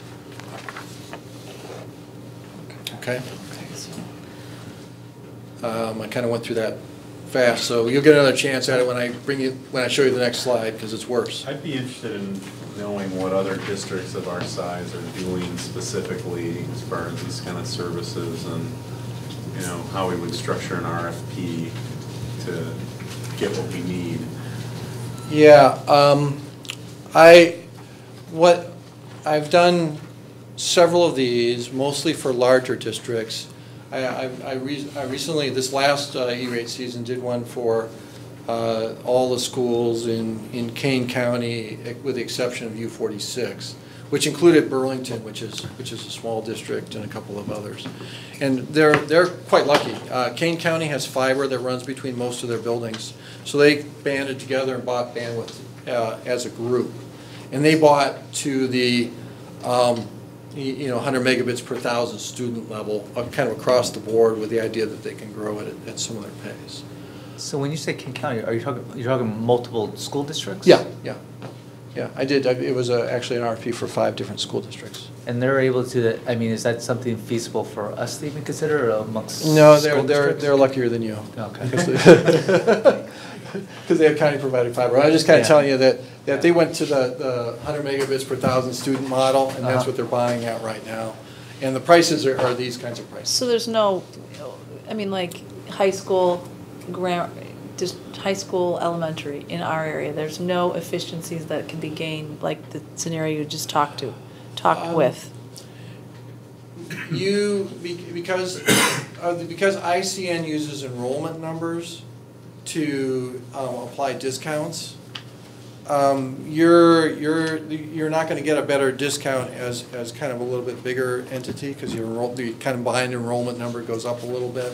It's not enough. Yeah, it's not enough to make it work. Right. And there's not even with the village who's a client, if we merge all you folks together, it's just not enough people to get anybody interested, really.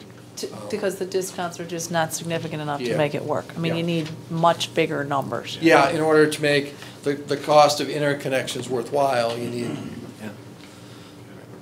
Okay. You said what, Kane County has county provided fiber? Yeah. What does that mean? It means the county has spent funds to interconnect all the various public buildings in the county. Including schools? Including schools, in most cases, yeah. So schools and other public entities as well? Yeah. Just Elgin Community College, yeah. Full shebang. Yeah. And they pay for that out of property taxes for the county, not Yes. for schools? Yes, right, yeah. That'll never happen here. Come on, Cook County. Guaranteed. Well, you know, it works. It's really a neat thing because then they all get to band together to do things like this. So, okay. Next slide. About that. Okay. As I kind of mentioned, each of the buildings, you know, there's the 50 megabit here, and each of the other buildings is a 25 megabit connection to the internet. There are no connections, private connections between the buildings and kind of a central computer room. What that means is each building maintains a separate firewall to kind of protect the building, a separate filters to protect the students, separate file servers, and separate wireless controllers are in each of the, you know, the 4 buildings because Hauser and Central all together. So staff now maintains this equipment across 4 different buildings. And the other thing you should, you know, is one of the kind of basic rules of IT. You put things in 4 different buildings, and it doesn't take very long until they're different. The filters will be different, the firewalls will be set up different, and you've got all these kind of different things in all the buildings. All the districts I work with have a private network that interconnects them that allows them to consolidate all this equipment into a central location. And the benefits of that are, you know, you reduce from 4 to 1 these devices. You can do all your backups here, which in backups are kind of a manual process. You have to change tapes and disks and things like that, all in the one building, and you just kind of get equipment out of the other buildings and reduce your lines in those buildings. The central computer room is sufficient space to do this. Now the estimated cost is about $3,500 a month. Central computer room means central school computer Yeah. room? Central, yeah. Okay. But I believe the estimated savings in staff time is really, you know, 10 to 20 hours a week between all the time running around to these buildings doing these things. What are the costs, just what goes into that? The That- software or something that's sort of their network? No, it's functionality? actually for Comcast or AT&T to provide fiber connections to each of the buildings and to lease that connection to you on a monthly basis. Okay, so they're literally direct connections between the buildings? Yes, yeah, they are. And again, this is funded through E-rate, so this is a net number minus the 40%. Again, I believe you can consolidate file servers from 20 that you have now to 10 to 15 range. Controllers, firewalls, and internet filters all get consolidated down. And on the next 2 pages are pictures. One of what your current network looks like with each of the buildings with their own individual closets, firewalls, filters, connected across the internet.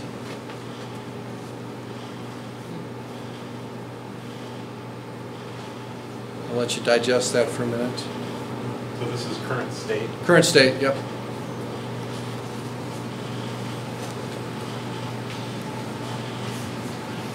And then this is proposed state on the following page.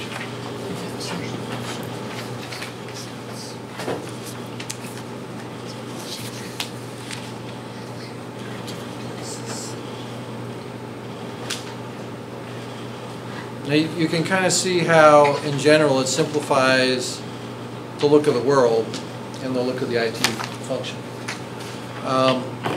And what it'll do immediately is there's some obsolete equipment in all the buildings. What it'll do is it'll actually prevent you from replacing equipment as time moves forward. I'm sorry, could you repeat that? I just want to make sure I understood what you just said. There's some obsolete equipment. Some of the file servers and one of the wireless controllers are obsolete. Actually, all the firewalls in the buildings there's like 3 different models. You know, they're all different. All functioning but obsolete. Functioning, yeah, but obsolete, right. Based on a, you know, kind of a standard IT capital replacement plan. What it would do is you would not have to replace those pieces of equipment because by the time we're done, we'll consolidate enough in so you'll be able to have newer equipment for a goodly period of time. So they would be retired. Yes. That's a very nice word for it.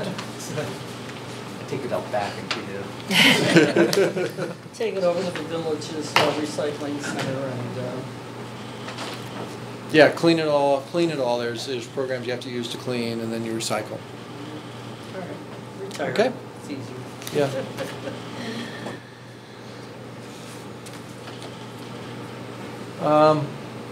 I'm moving on to electronic mail. The current product is Apple Mail. Students use a product called Gaggle, which is a free product to students.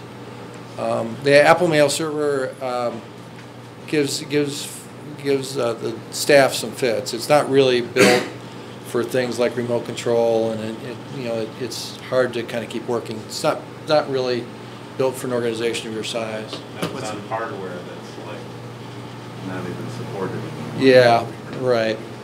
What's remote control? What do you mean remote control? I'm sorry, remote access. Remote access. Yeah, I said remote control. So, so at any rate, the best thing to do is to move to a cloud-based solution, which would be Office 365 or Google Mail. The annual cost is $3,500. So this is another 3,500. Yeah. That's a popular number. But again, it'll my company, we use Office 365, and it's administered by kind of our lowest level tech person and one of our administrative folks in the office, and it just works wherever we happen to be. I think that cost will be offset by effort hours put in by staff maintaining these. Oh yeah, that's that 2 years of that cost is the cost of a physical server. For you to put in an exchange, or an email system would be about $20,000. So that's most of the cost. That's just in hardware, and it would cost another $10,000 in services. So this is easily a payback item. What about any cost of migrating? Yeah, that's later in the report. There's about a couple of weeks worth of work to migrate, depending upon whether staff or you hire someone to do the migration for you. Okay. Backups. Students and faculty and staff, all their individual devices, synchronize back to file server storage, to kind of central storage in their building. At the writing of this report, the Hollywood and Blythe backups weren't working. They were under repair. So they're just not working, period. The servers themselves, there's snapshots taken every time they're upgraded, but then that snapshot just kind of is put aside. But there's no backup of the changing data on the servers. So as kind of faculty, staff, and students store stuff on the servers, there's no backup of those changes over time. And there's no offsite backups, period. So the data never moves out of the computer rooms.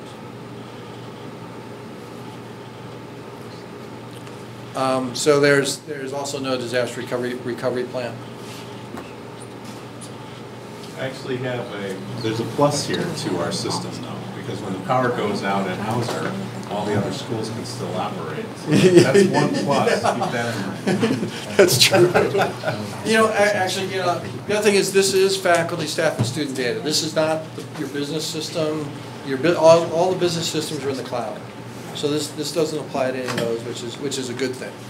But still, I've had 3 clients in the last month that have had these redundant disks, subsystems that 2 disks at one time fail, and the whole thing's corrupt, and they're down a week as we rebuild the thing. And that's with backups. So this is just something that really needs to be addressed. Tom, I don't want to interrupt your. That's fine. I like it better if people interrupt me. But, I'd like to understand a little bit better about our business systems and that are in the cloud, and then our faculty and student, and why we have 2, and Okay. And how did it come to be that something's in the cloud? I think early on, IT made a decision to move the business systems to the cloud. So the student information system, grade books, all those kinds of things are in the cloud. The financial system is in the cloud. The student... I think that's generous. The financial system is in Proviso Township somewhere. Well, in a main... It's not here. I wouldn't call that a cloud. Definitely cloudy. With a chance of meatballs. Yeah, cloudy. All right. the substitute teacher calling system is not here. You know, all those kinds of basic things that run the organization are not here in these buildings. So, but you know, what students do every day and what teachers do every day, you know, build a presentation and run a movie for 10 minutes in each class. Storing all that stuff out in the internet would just take just an absolute ton of bandwidth, first of all, to store it out there, and secondly, to pull it down in a timely manner.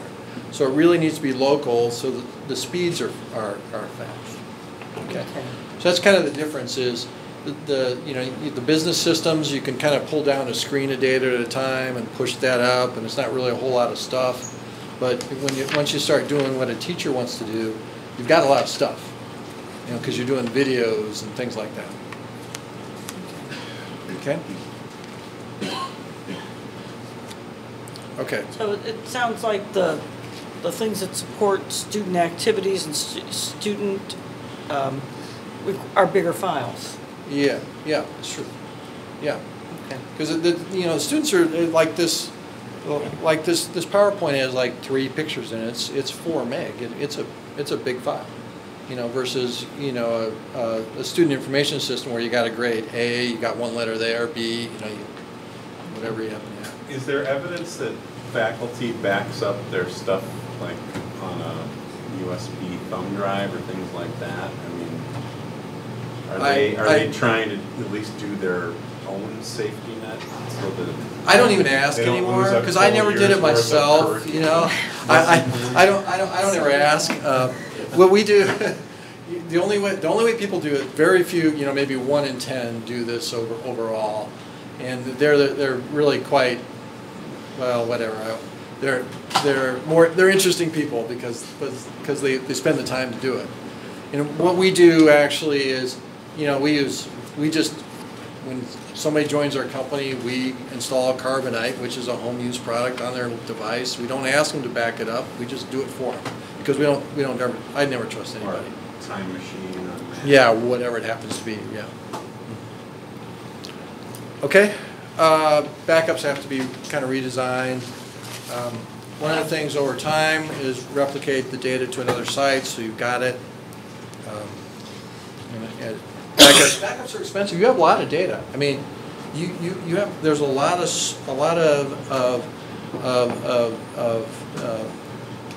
faculty data here.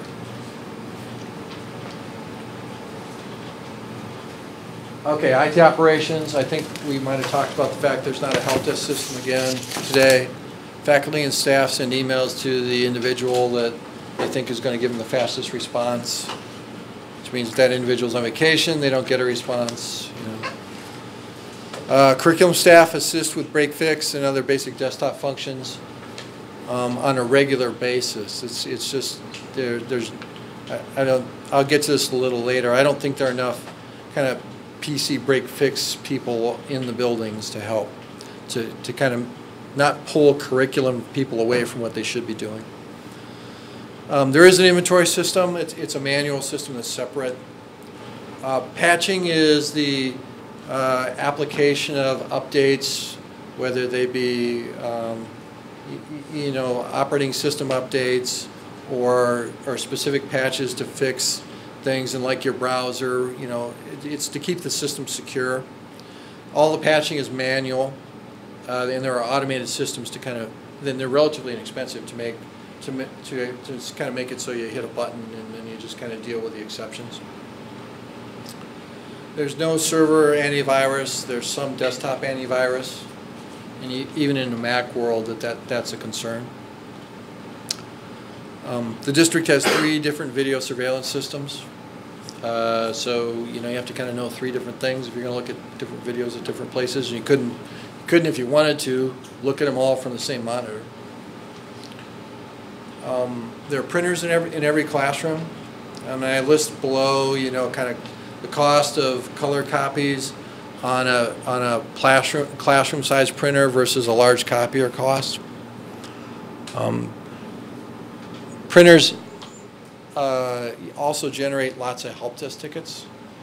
Probably about 10% of help desk tickets in most cases are, if you had a help desk system, would be printer related. So they're very expensive. And be actually a really, really good project to move printing to centralized large printer copier systems. So you just do that similar to like a copy center? Yeah. I mean, in philosophy? Yes, exactly, yeah. Or you set up the copier in the office to also be a printer that teacher could print to, right? Right, yeah. Yeah. They just go to the office or the workroom. I think the district's copier agreement's up this year. The majority of them will be up at the end of this year. So, End of the school year. End of the school year. So the vendors just love to do this study to tell you the gigantic dollar amounts that you're going to save, and they'll do it for free. So it's actually, you don't have to pay somebody to do this. It's actually a very worthwhile thing to have someone come in and do a study of your kind of printing patterns and help with this. Again, the costs I have here are the high end. We actually expect, or would recommend a help desk system that's a free shareware kind of a basic product for you to start with. It's actually something that you send an email to, and it sends you a response, and it keeps track of everything. It's got an inventory module, everything you would need. Is it an annual cost? No, that's one time. Oh, one. Yeah, one time. What we did is we included hardware in these, servers in these, and software licenses, just to make sure that we were totally covered. And centralized printing. Okay, this is Just a real quick question. I noticed, you said we don't have any robust anyway antivirus software. Yeah. Have we been plagued by viruses? Is that one of our? Not that I know of. Oh, that's miraculous. Yeah, I was gonna say that's miraculous. But there are, lots fewer in the Mac world. You've got 7 PC servers, and everything else is Mac. There are lots fewer attacks in the Mac world than there are in the PC world. Yeah, so that's what you Right. would attribute that to. But it's also key, to me, in my mind, it ties into the filtering that we have in place, because if you let these kids, they will download horrible things full of viruses, and so we got to keep those filters running so that we don't, let that in, and then when something gets through the filter, the antivirus side will hopefully catch it and, delete it. Yeah. You don't have to download something. You just have to go to the wrong website. Yeah. And you get a virus. Right. I mean, oh well. I've experienced it. Yeah, I don't need to tell you stories. Mary Rose, you go into those websites again. That's it, yeah, that's it. Okay. My secret life. When we were here at the end of September, this is the Hauser Library. This is the equipment that was not yet deployed yet. Our understanding is that some of it just they had not gotten to deployment, but also some of it the teachers actually didn't. There's a Mac workstation in every classroom. Some teachers don't like to have that in the classroom. They prefer not to, so they just kind of turn it down.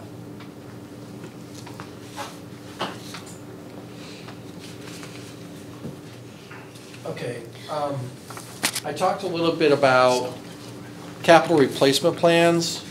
All this equipment has, kind of a useful life. For a file server, it's 7 years. For a desktop, it's 5 years. A piece of network equipment is generally 7 years. So you need a capital replacement plan, just like you have for your construction thing. As you replace things as you go. I think in general, equipment was bought kind of on a blanket. We're going to buy this much equipment, almost whatever the budget would hold. Versus now you need to kind of move to an inventory system, and you have to look at teacher needs. I think the whole MacBook Air, iPad, Chromebook, should be revisited based on your curriculum plans. And then printer consolidation, I'm going to bring that up again. It is a pet peeve of mine. Those things are just expensive to run.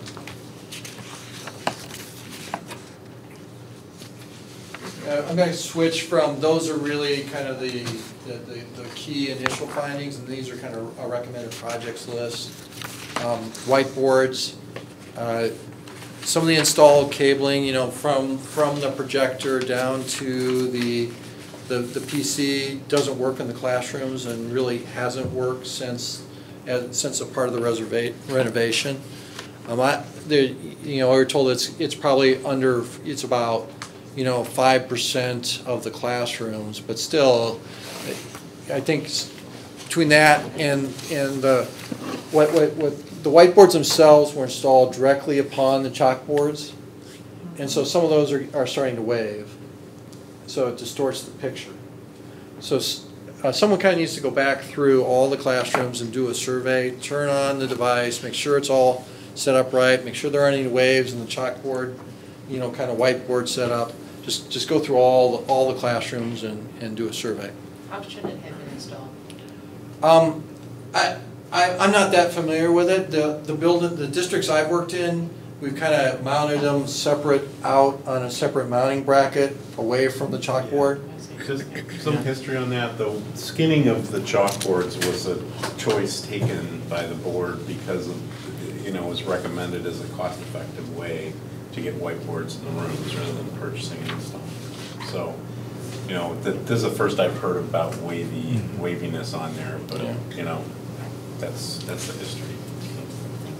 Yeah. So that's the way I've done it before, but I'm not going to say I'm an expert in that. Okay. On the wireless front, the motion detector system installed interferes with the wireless signal. That was actually a poor coordination item between the architect and the IT staff. They didn't talk to each other. So that's been fixed in the hallways, but there's other areas in the buildings where that still needs to be fixed. How about classrooms? Yeah, that's, classrooms and office space, yeah. Libraries. But there is a solution Yeah, to there is a address that? solution to that. Okay. We've had some, you corrected some of them. Okay. Yeah. The number of wireless access points is installed is a little bit lower than it should have been to do everything right. So in general, here again, what needs to happen is, in order to do wireless properly, you do a wireless survey, which means you actually bring in an access point, you set it someplace, and you walk around and see what coverage you get, see what walls it goes through, all those kinds of things. And a wireless survey with your existing access points needs to be done, and then you can take a look at the heat maps off of that and decide where to put new ones. And the estimate is you're about 25 access points short of a full deck. Okay. So the cost there is for the surveys and the access points. District-wide, right? 25 district-wide? District-wide, yes. 25 would be kind of a typical number that an elementary would have total. So, yeah. One school. Yeah, one school. Okay. Telco closet improvements. This is the Hauser closet by the Learning Center. You can see what I'm circling there is the plastic used to cover the equipment from the water coming down from the air conditioner that's directly above the ceiling. So what would typically happen is anytime you put an air conditioner in, you know, condensation comes off of it. There's a drip pan. There's a copper tube that takes that water and you know, puts it someplace else where it's supposed to go. Those things always calcify up. So they fill up, and then this is the results. You know, somebody goes in there one day and there's water kind of dripping from the ceiling on the electronics. Water and electronics up next to it. This is Ames. The next slide. The issue here is actually there's a pipe in the corner that started leaking. You can see kind of the air conditioner behind it, but there's a pipe in the corner that started leaking, and then so they put plastic across the top.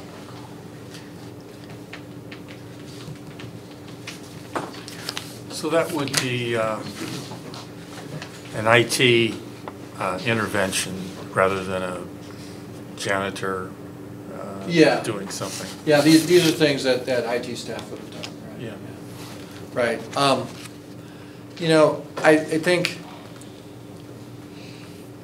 in architects almost always insist on putting air conditioners on top of the electronics. I've done several building construction projects, and you just can't get them to quit it. So, you know, you almost have to put like this big drip pan across the whole top of the room that pushes the water off to the side. But I'd have to talk to an architect about how to fix these specific issues.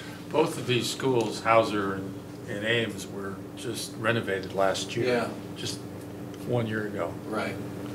Yeah. So it's not like 5 or 6 or 8 or. And the plastic's new though.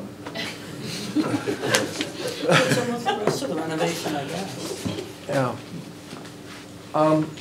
This is the central, main computer room. The one on the left is the cabling in the central main computer room.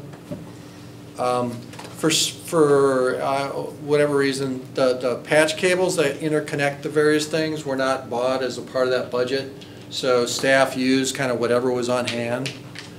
All the colors are color coded, but you can see kind of what it looks like.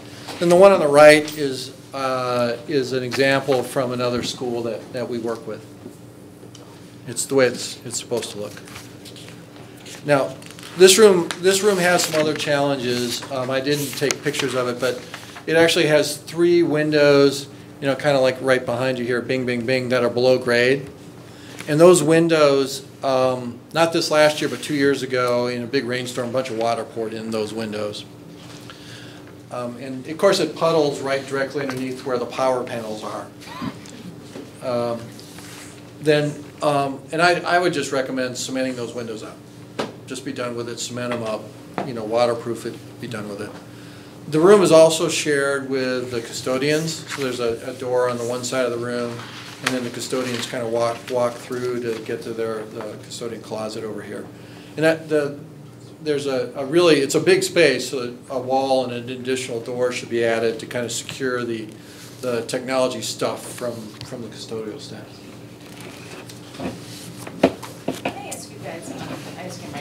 Board members under here. I know that the technology was installed separate and apart from the building, so the architect was not responsible for it. Was there a particular company that installed the technology, these systems? I'm not aware of one. But I mean, things like wiring though were part of the project. Yeah. So. That was just for the electrical wiring, that wasn't for... No, I don't see any example in this room, but you see those white chaseways, that's electronics, technology wiring. Oh yeah, there's one back over there. That was part of the project that was installed, so that wiring ran from the classrooms or around the school into the central. This cabling here sometimes is included in a construction project and sometimes is not. It very much depends on how you define the project. This summer, I believe, they pulled the ones into the whatever, the things, MDF room. the things on the wall. Oh, yeah. But we hooked up.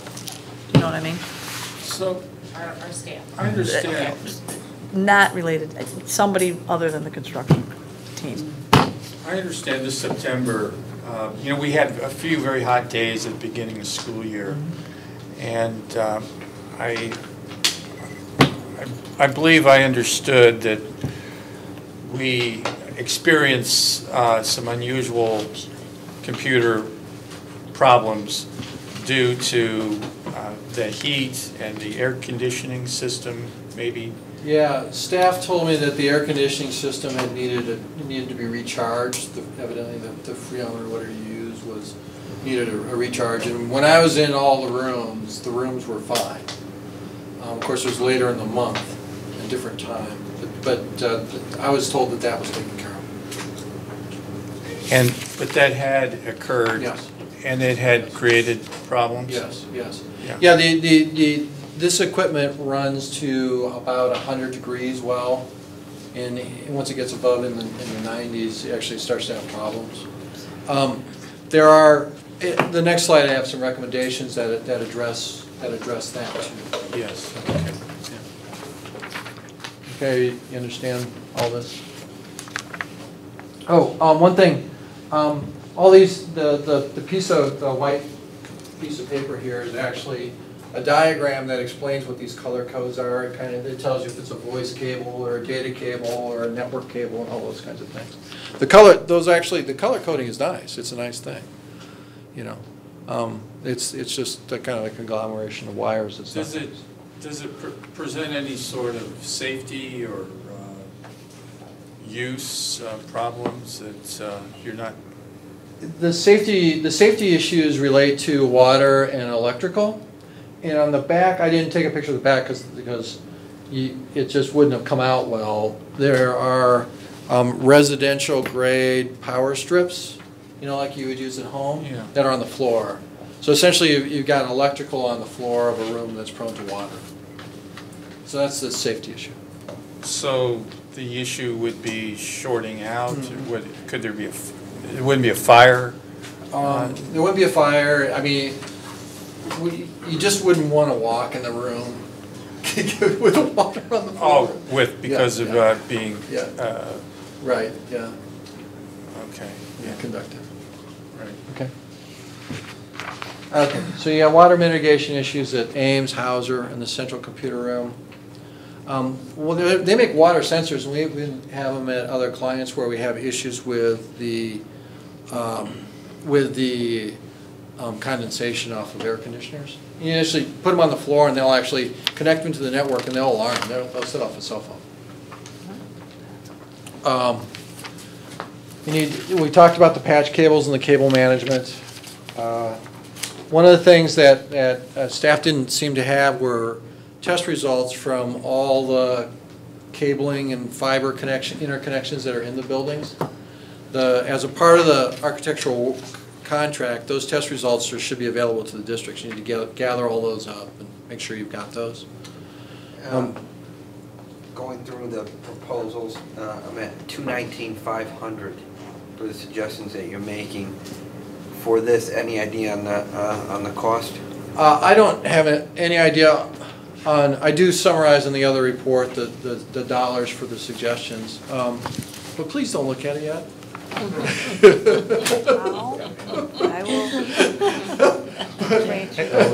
I don't have any idea on the Ames, Hauser, and central computer room thing. Those are architectural, so they're kind of outside of my area of expertise. The water sensors are $500 a piece. The patch cords are going to be a few thousand. I mean, those are in the report. And we talked about power strips, and there's in my business they're called power distribution units, and they actually hang on the sides of these cabinets, and you hook all the servers up to them directly, and they track for you your amperage usage versus the outlet. Physical security I talked about. Another thing is battery maintenance. Batteries last approximately 3 years. The UPSs themselves last longer, but the batteries last about 3 years, and more systems go down because of batteries failures than about anything else. So when you talk about physical security, are you talking about a door that would be locked, that would be separate? Yeah. And do you always recommend that? Yeah. So all of these computer rooms should be secure. They should be secured to as few people as possible have access to them, which generally, in some cases, in these older buildings, there's just no way you can really keep custodians or other people that shouldn't have access to computer equipment out. But if you can, it's a good thing to do. You just don't want people that shouldn't be in there to be in there because you can touch the wrong thing and your whole computer system can go down. So in this one, it's relatively easy. It's a wall and a door. It's a whole lot of work. And then the UPSs actually have a little system you connect with the network, and they have a temperature sensor and a humidity sensor. So that you can set that to alarm too. So if, you know, you have an air conditioning problem, it'll trigger somebody's pager to go off. The batteries that you're talking about, so those are just related to alarm systems and alert systems? Each computer room does have UPSs, uninterruptible power supplies, that what they're meant to do is, Hauser goes down, for instance, you lose your main power connection, it provides a period of time when the IT staff can gracefully shut things down. They actually have software now that if the UPS senses that the main power is lost and it gets to like 10 minutes left on the battery, the UPS will start shutting the servers down. If you don't shut them down gracefully, stuff gets stuck in memory and you can end up with corrupt files. That's really the point.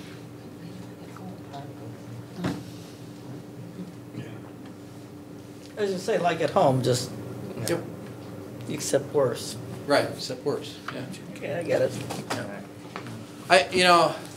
For your main, I didn't put this in the report. For your main computer room, I didn't put it in the report kind of because of how your building sits and everything. I would really long term consider a generator. You know, something that's going to keep that running for you throughout. But I don't know in the neighborhoods how that's going to work for you. So I didn't add it in. Right, someplace to put it. Okay. Just a real quick question. I don't know if you addressed this specifically, but when you consolidate all this and integrate the system, is there a place where you recommend this be housed? It still won't be distributed in multiple buildings. There's plenty of room in the central computer room, the computer room in central. And so there won't need to be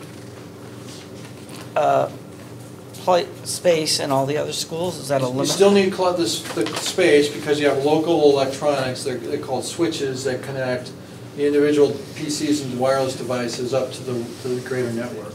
But you really take a bunch of stuff out. Okay. Can I ask you as much? Sure. Is that okay? Yeah. Go ahead. My name's Chris McCarthy. I live at 727 Selborne Road. I have 2 children in the district. I was just curious, sir, as you present your findings and recommendations to the board, have you built in room for making a recommendation for co-location for something like rack space, getting everything off of district property and putting it into another location? Oh. And a cost-benefit analysis of that?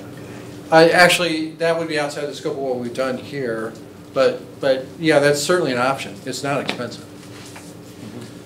Ladies and gentlemen of the board, what that would mean is, instead of having a data center that you would need to maintain and upgrade constantly, you would pay a monthly fee to a firm that would put your service into their data center in a couple of racks, and it may be an option you want to explore. Yeah. Thank you. Right. We haven't done an analysis to tell you how many racks you're going to end up with eventually when we're done with this. And the next item is virtualization and consolidation. We talked about consolidation, but then there's something called virtualization, which is you take several servers and you put them on one physical box. So it, again, saves more space. It'll reduce the number of servers you have, and will reduce your capital spend over time. We will look through the procedures and documentation provided. There's a whole bunch more that needs to be done. Apple is slowly phasing out of the server business. There's some of the models that you have you can't get anymore. So eventually you're going to have to go to kind of a Microsoft Active Directory model for authentication and basic file and print. It's not a year one thing. Priorities and timelines. The key items are really to fix the backups. Back up all the data locally. There's actually an inexpensive cloud backup solution I included in the budget that would allow you to replicate everything out into the cloud pretty quickly. Cloud-based electronic mail. I talked about the timeline for the internet and network connections between the buildings, and antivirus, anti-malware. And the help desk, patching would follow. Work with an architect on the water and security issues we discussed. and then the survey of the whiteboards in the first 6 months. So you think the capacity issue that we're facing can be addressed in the next 3 months? Or is this just the RFPs? RFP. Yeah, so let me, I didn't kind of finish it. You sign a contract in March is the E-rate deadline. The first you can activate that contract is July 1, 2014. So Sorry, this could- year is lost. Well, you can add more Comcast Business Class service quickly now and just pay the full boat for that. Yeah, if you needed to. You have the physical equipment to load balance. You can connect 3 or 4 of those to the firewalls that you have, and it'll work. So they'll all work together.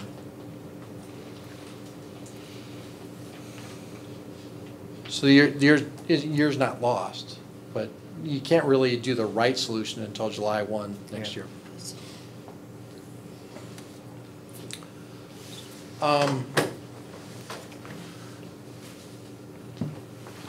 Year 1 is implement that.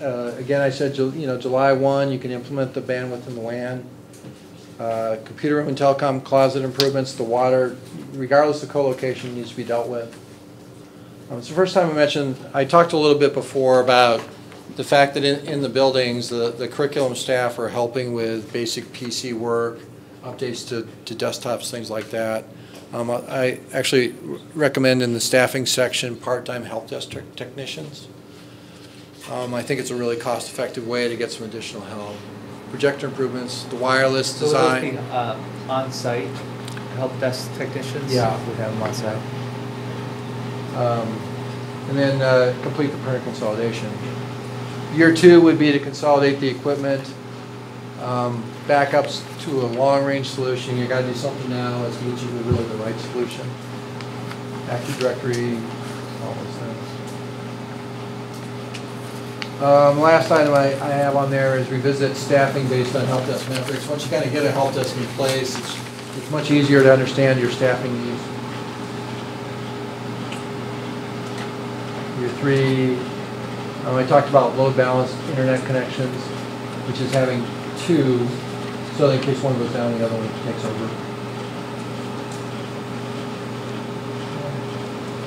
Staffing, the real kind of keys are a single network and consolidation, I think is the first key.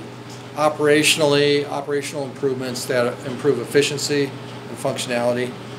The completion of the physical plant improvements, and then down the integration of technology.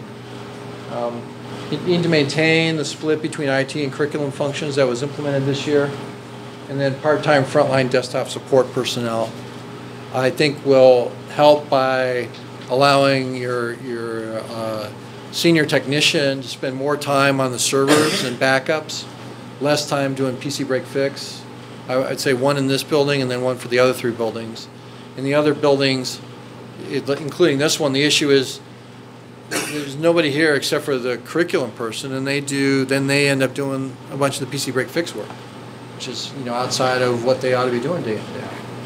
Tom, didn't you mean, because we're at Ames, so 1 at Hauser Central and then 1 between the Light Hollywood Ames. It's okay, I just want to clarify. Yeah, right. I forgot where I was. So our PC, what do you call it? Fix? Yeah. Yeah. So I understand, we have a warranty. Right. For the first year, for the laptops and so forth. Yeah. So that for that first year. I don't know if it's first year or 3 years. I don't know the answer. I think it's 1 year, and that they're just shipped to California or wherever. Right. For fixing. So you're talking about the fixes that would occur in 2nd, 3rd, and 4th year? There's a couple things. One is, anytime you have a warranty issue, you have to coordinate it. You have to make sure, you box it up, take care of it, good. You have to get an RMA number, whatever. So that takes time. That takes time. There's the things that aren't on warranty. And there's also the students don't have access to add programs to their system. So when a teacher wants them to use a new program, they need to kind of open that system up, add the program, close it back up.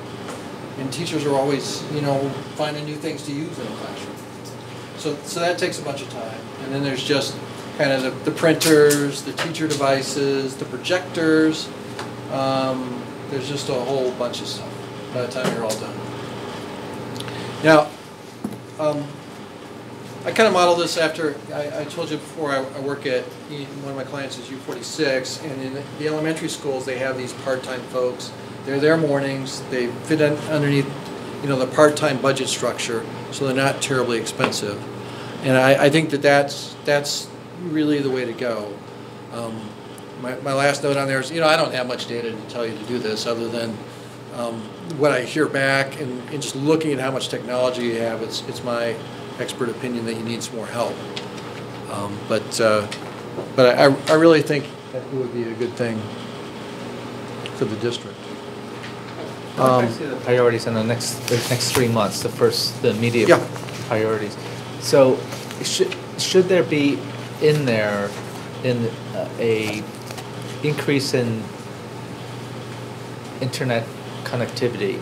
So you're saying, we can't get to the E-rate system yet, but to increase our Comcast subscription, should that be within the next 3 months? In your assessment, the individuals I talk to, I'm having a hard time separating. It's kind of like I get a shrug of the shoulder, and we can live with it, is what I get back. So I'm having a hard time giving you an answer because whether it's a want or a need. Yeah, right. Yeah. Okay. I think I'd have to kind of talk to some more people and probe that a little further, because I'm kind of getting a it's okay the way it is kind of answer.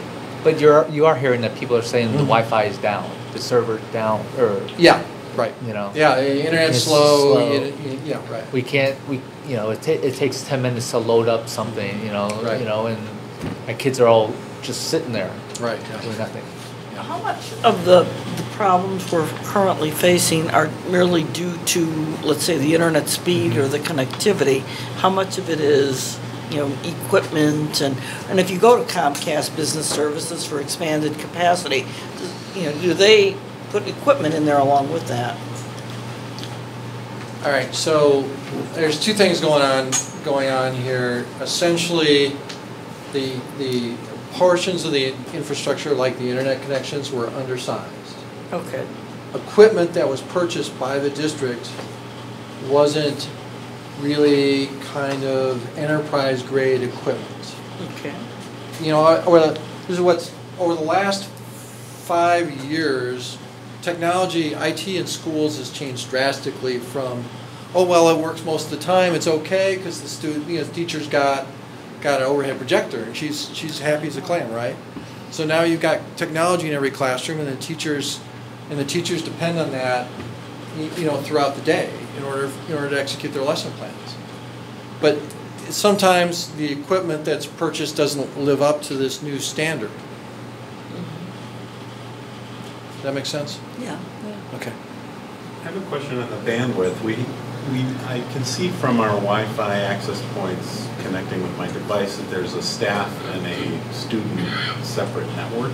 Correct. I assume there's filtering different for those. Correct. But is there bandwidth or traffic shaping that's different for those so that teachers can get bandwidth when they need it and not, at those times when you said the kids have unstructured time, so they take their laptops and probably go to YouTube and watch every Minecraft video there is.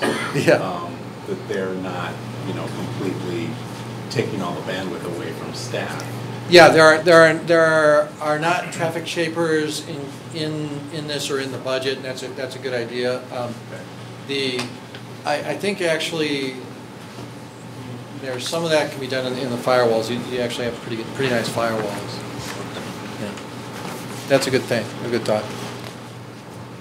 That's something I wondered if we could do sooner than later, if that's really an issue. Traffic shaping is generally not inexpensive.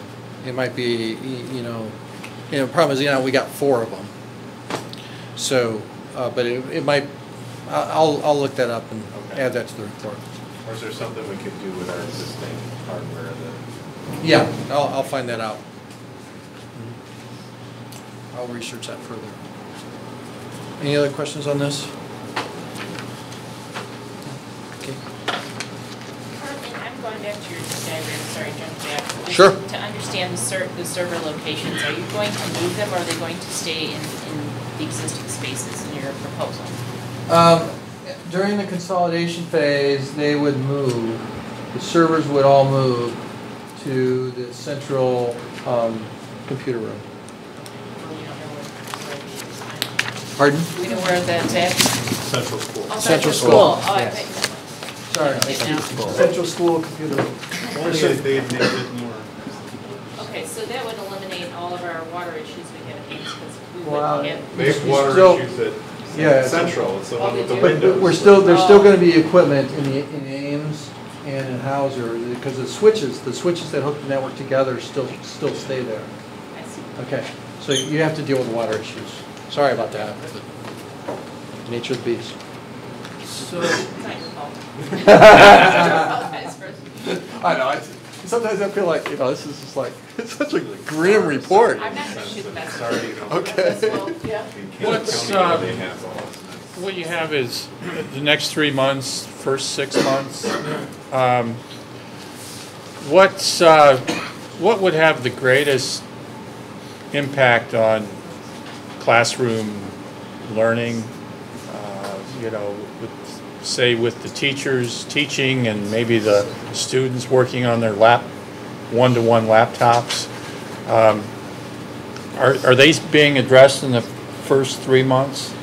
Most of the items in the first 3 months are risk avoidance. So they are about avoiding, doing additional things to avoid what would be a major outage that might knock classrooms in a school, for instance, down for a week. So that's really what most of this is. And then long-term preparing for, kind of the upgrades that you need to do. So it would be kind of preparing so we don't have 1 week, Yeah, potentially, right. 1 or 2 week long Yeah. times when we don't have any service at all. Correct, right, yeah. The initial things you need to do aren't things that are going to show up really well in classrooms. That's certainly not the message I'm bringing.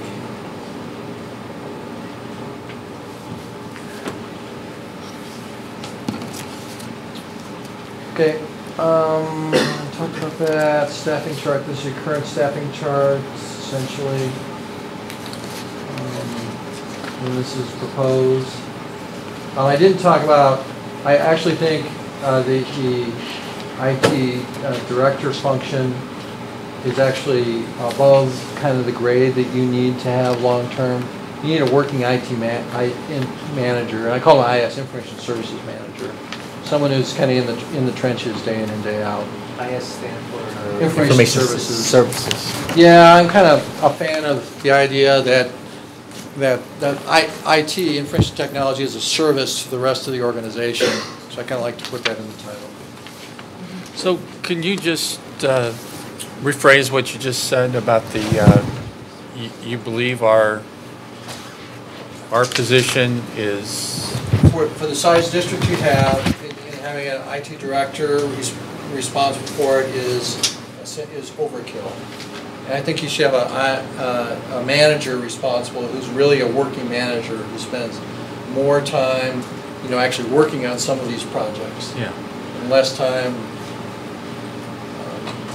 on procurement. So in the construction, it would be like having rather than having a supervisor, you would have like a working foreman or something like that, or somebody who's more hands-on? Yeah, rather than, maybe closer to, rather than having a contract administrator, you'd have a working foreman, right?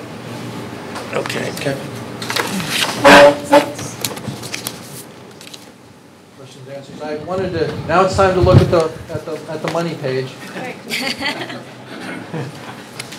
All right, let me get there.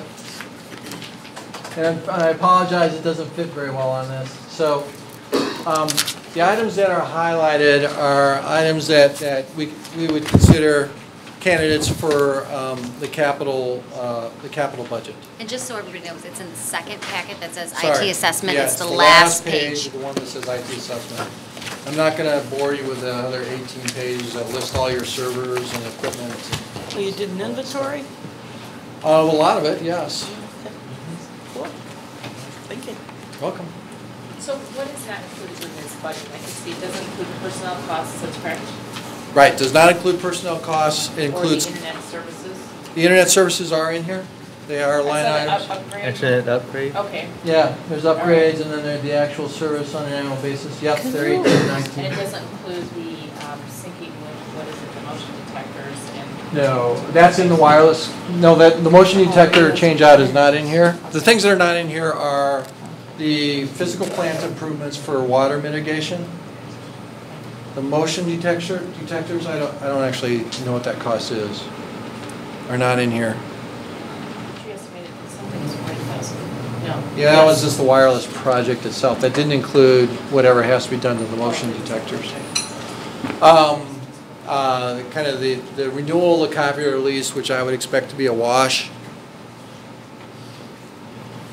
And I think most everything else is in here.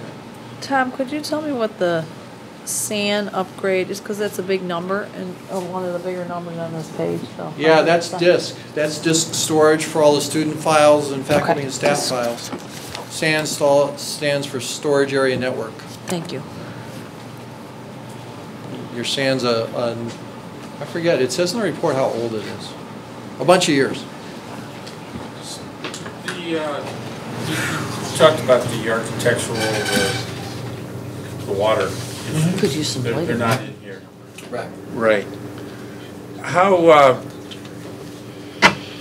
serious of a matter is it? I mean, is it something that needs to be addressed quickly? I mean, can this water have a real detrimental effect on our system operations? And Yeah, the way, if the water leaks, in the wrong way from this, what the water was doing, for instance, if you take Hauser, the water was coming down, collecting on the top of the ceiling tile and actually coming down through the, whatever this thing is. Yeah. You know, if that happened to be, if for some reason the ceiling tile broke and the water flew over this way, you know, $40,000 worth of equipment would have been gone.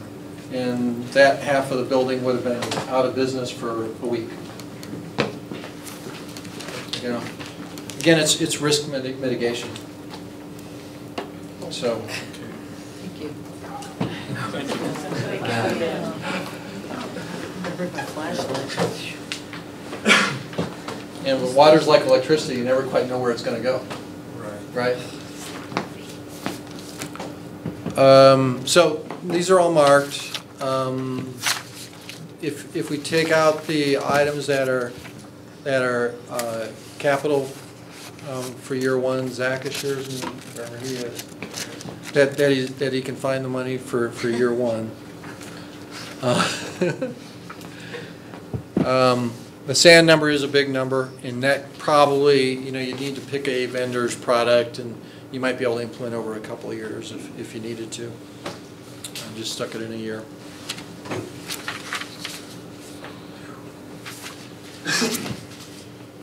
And again, these are budget numbers. These are not exact. We would expect, what our clients do is they take these numbers and they pop them, they actually generally just pop them into their budgets, and then they start working on the projects, and everything should come out of them.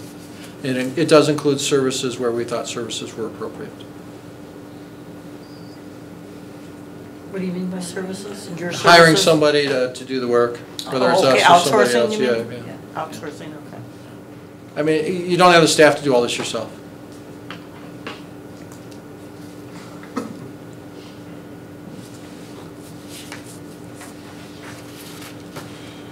Very good. Very sober. Super thorough.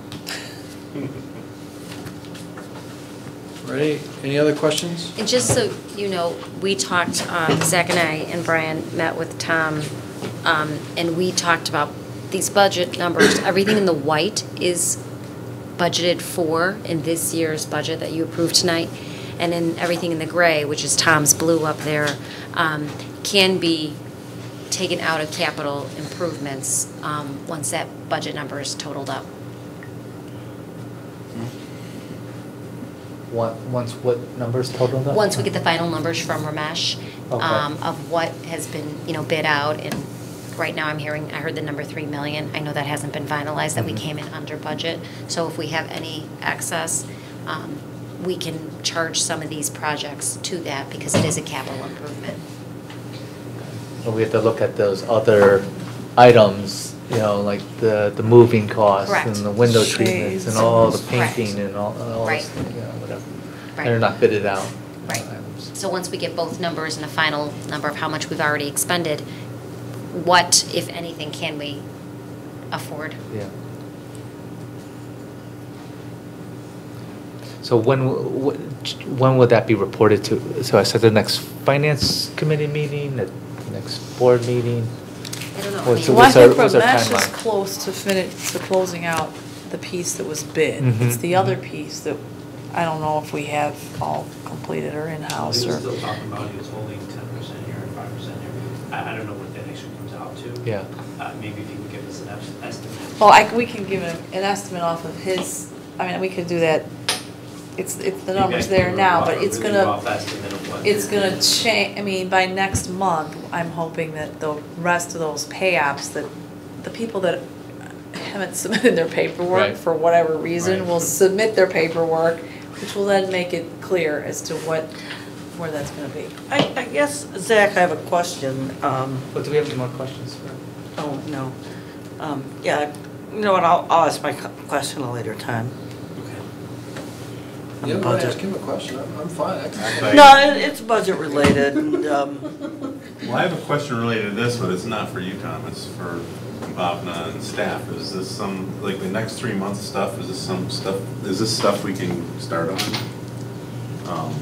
Fixing backups, starting to get RFPs together for our, E-rate bandwidth and stuff like that? Mm-hmm. Okay. Sure. And I definitely would like to look at the E-rate piece so we can get, the bandwidth started July 1.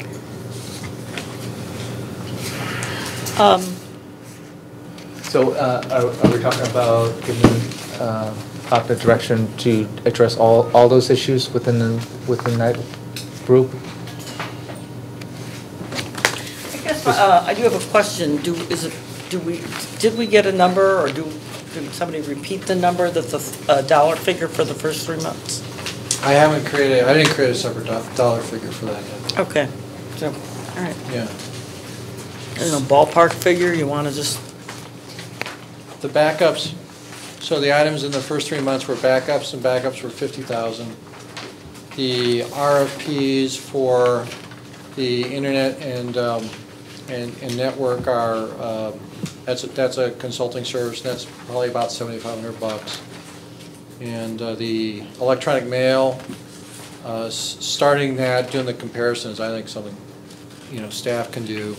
And again, that's $3,500 a year plus, I think, a couple of weeks of having someone help you with the conversion, which would be another $10,000. So that's, sorry, I did that real quick, but that's $70,000. Is that the, But that, and that's your estimate, right? Yes. And so, we still need to go out and, see, maybe we have Client First do some of the services, but, maybe we, bid it out to see if there's any, not formally bid it out, but get some different quotes from different firms, right?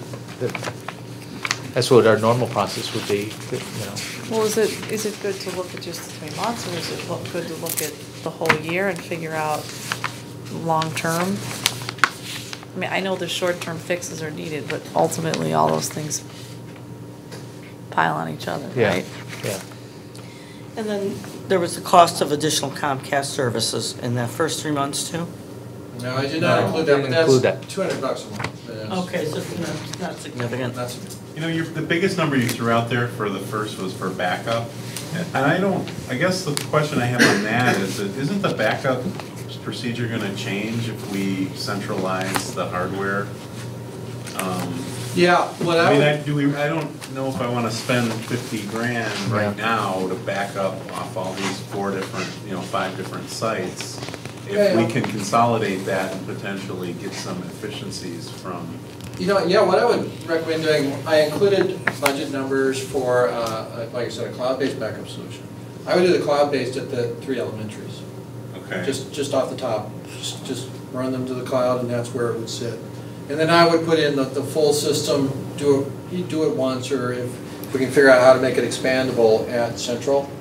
Because if it's Central or in a co-location facility, you're going to need essentially the same thing. So that's why I would give you the whole number, is I wouldn't try to piecemeal it and do half of it now, half of it later if I could help it. So we would, we're treating central and house, we're treating central and house or as one? Yes, that's one entity. location. Sorry.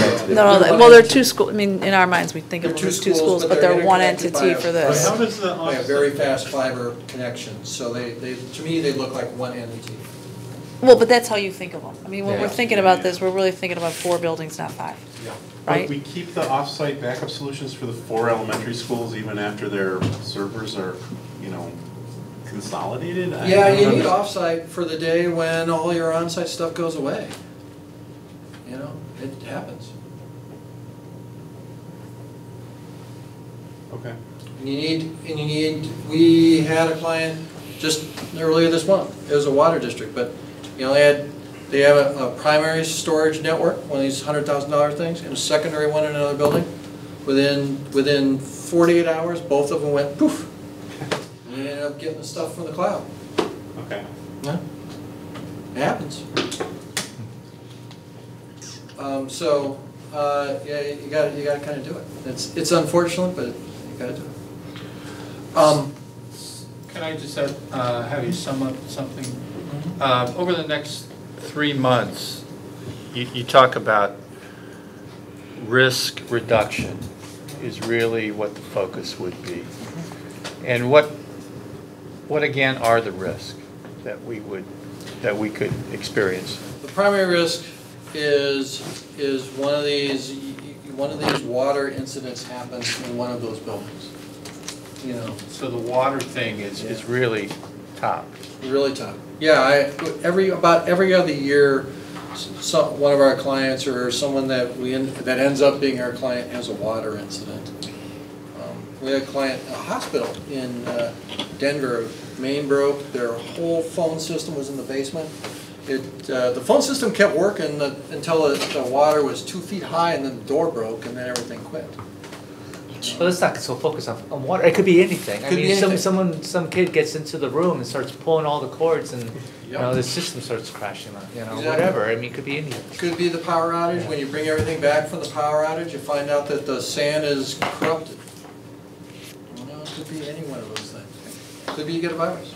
And that could be all addressed in your first 3 months. In those. That's up to us, though. Well, no, in his recommendations, what he's spelled out. That's what I would do, is I would push to get those things done in a 3-month time frame. That's my recommendation.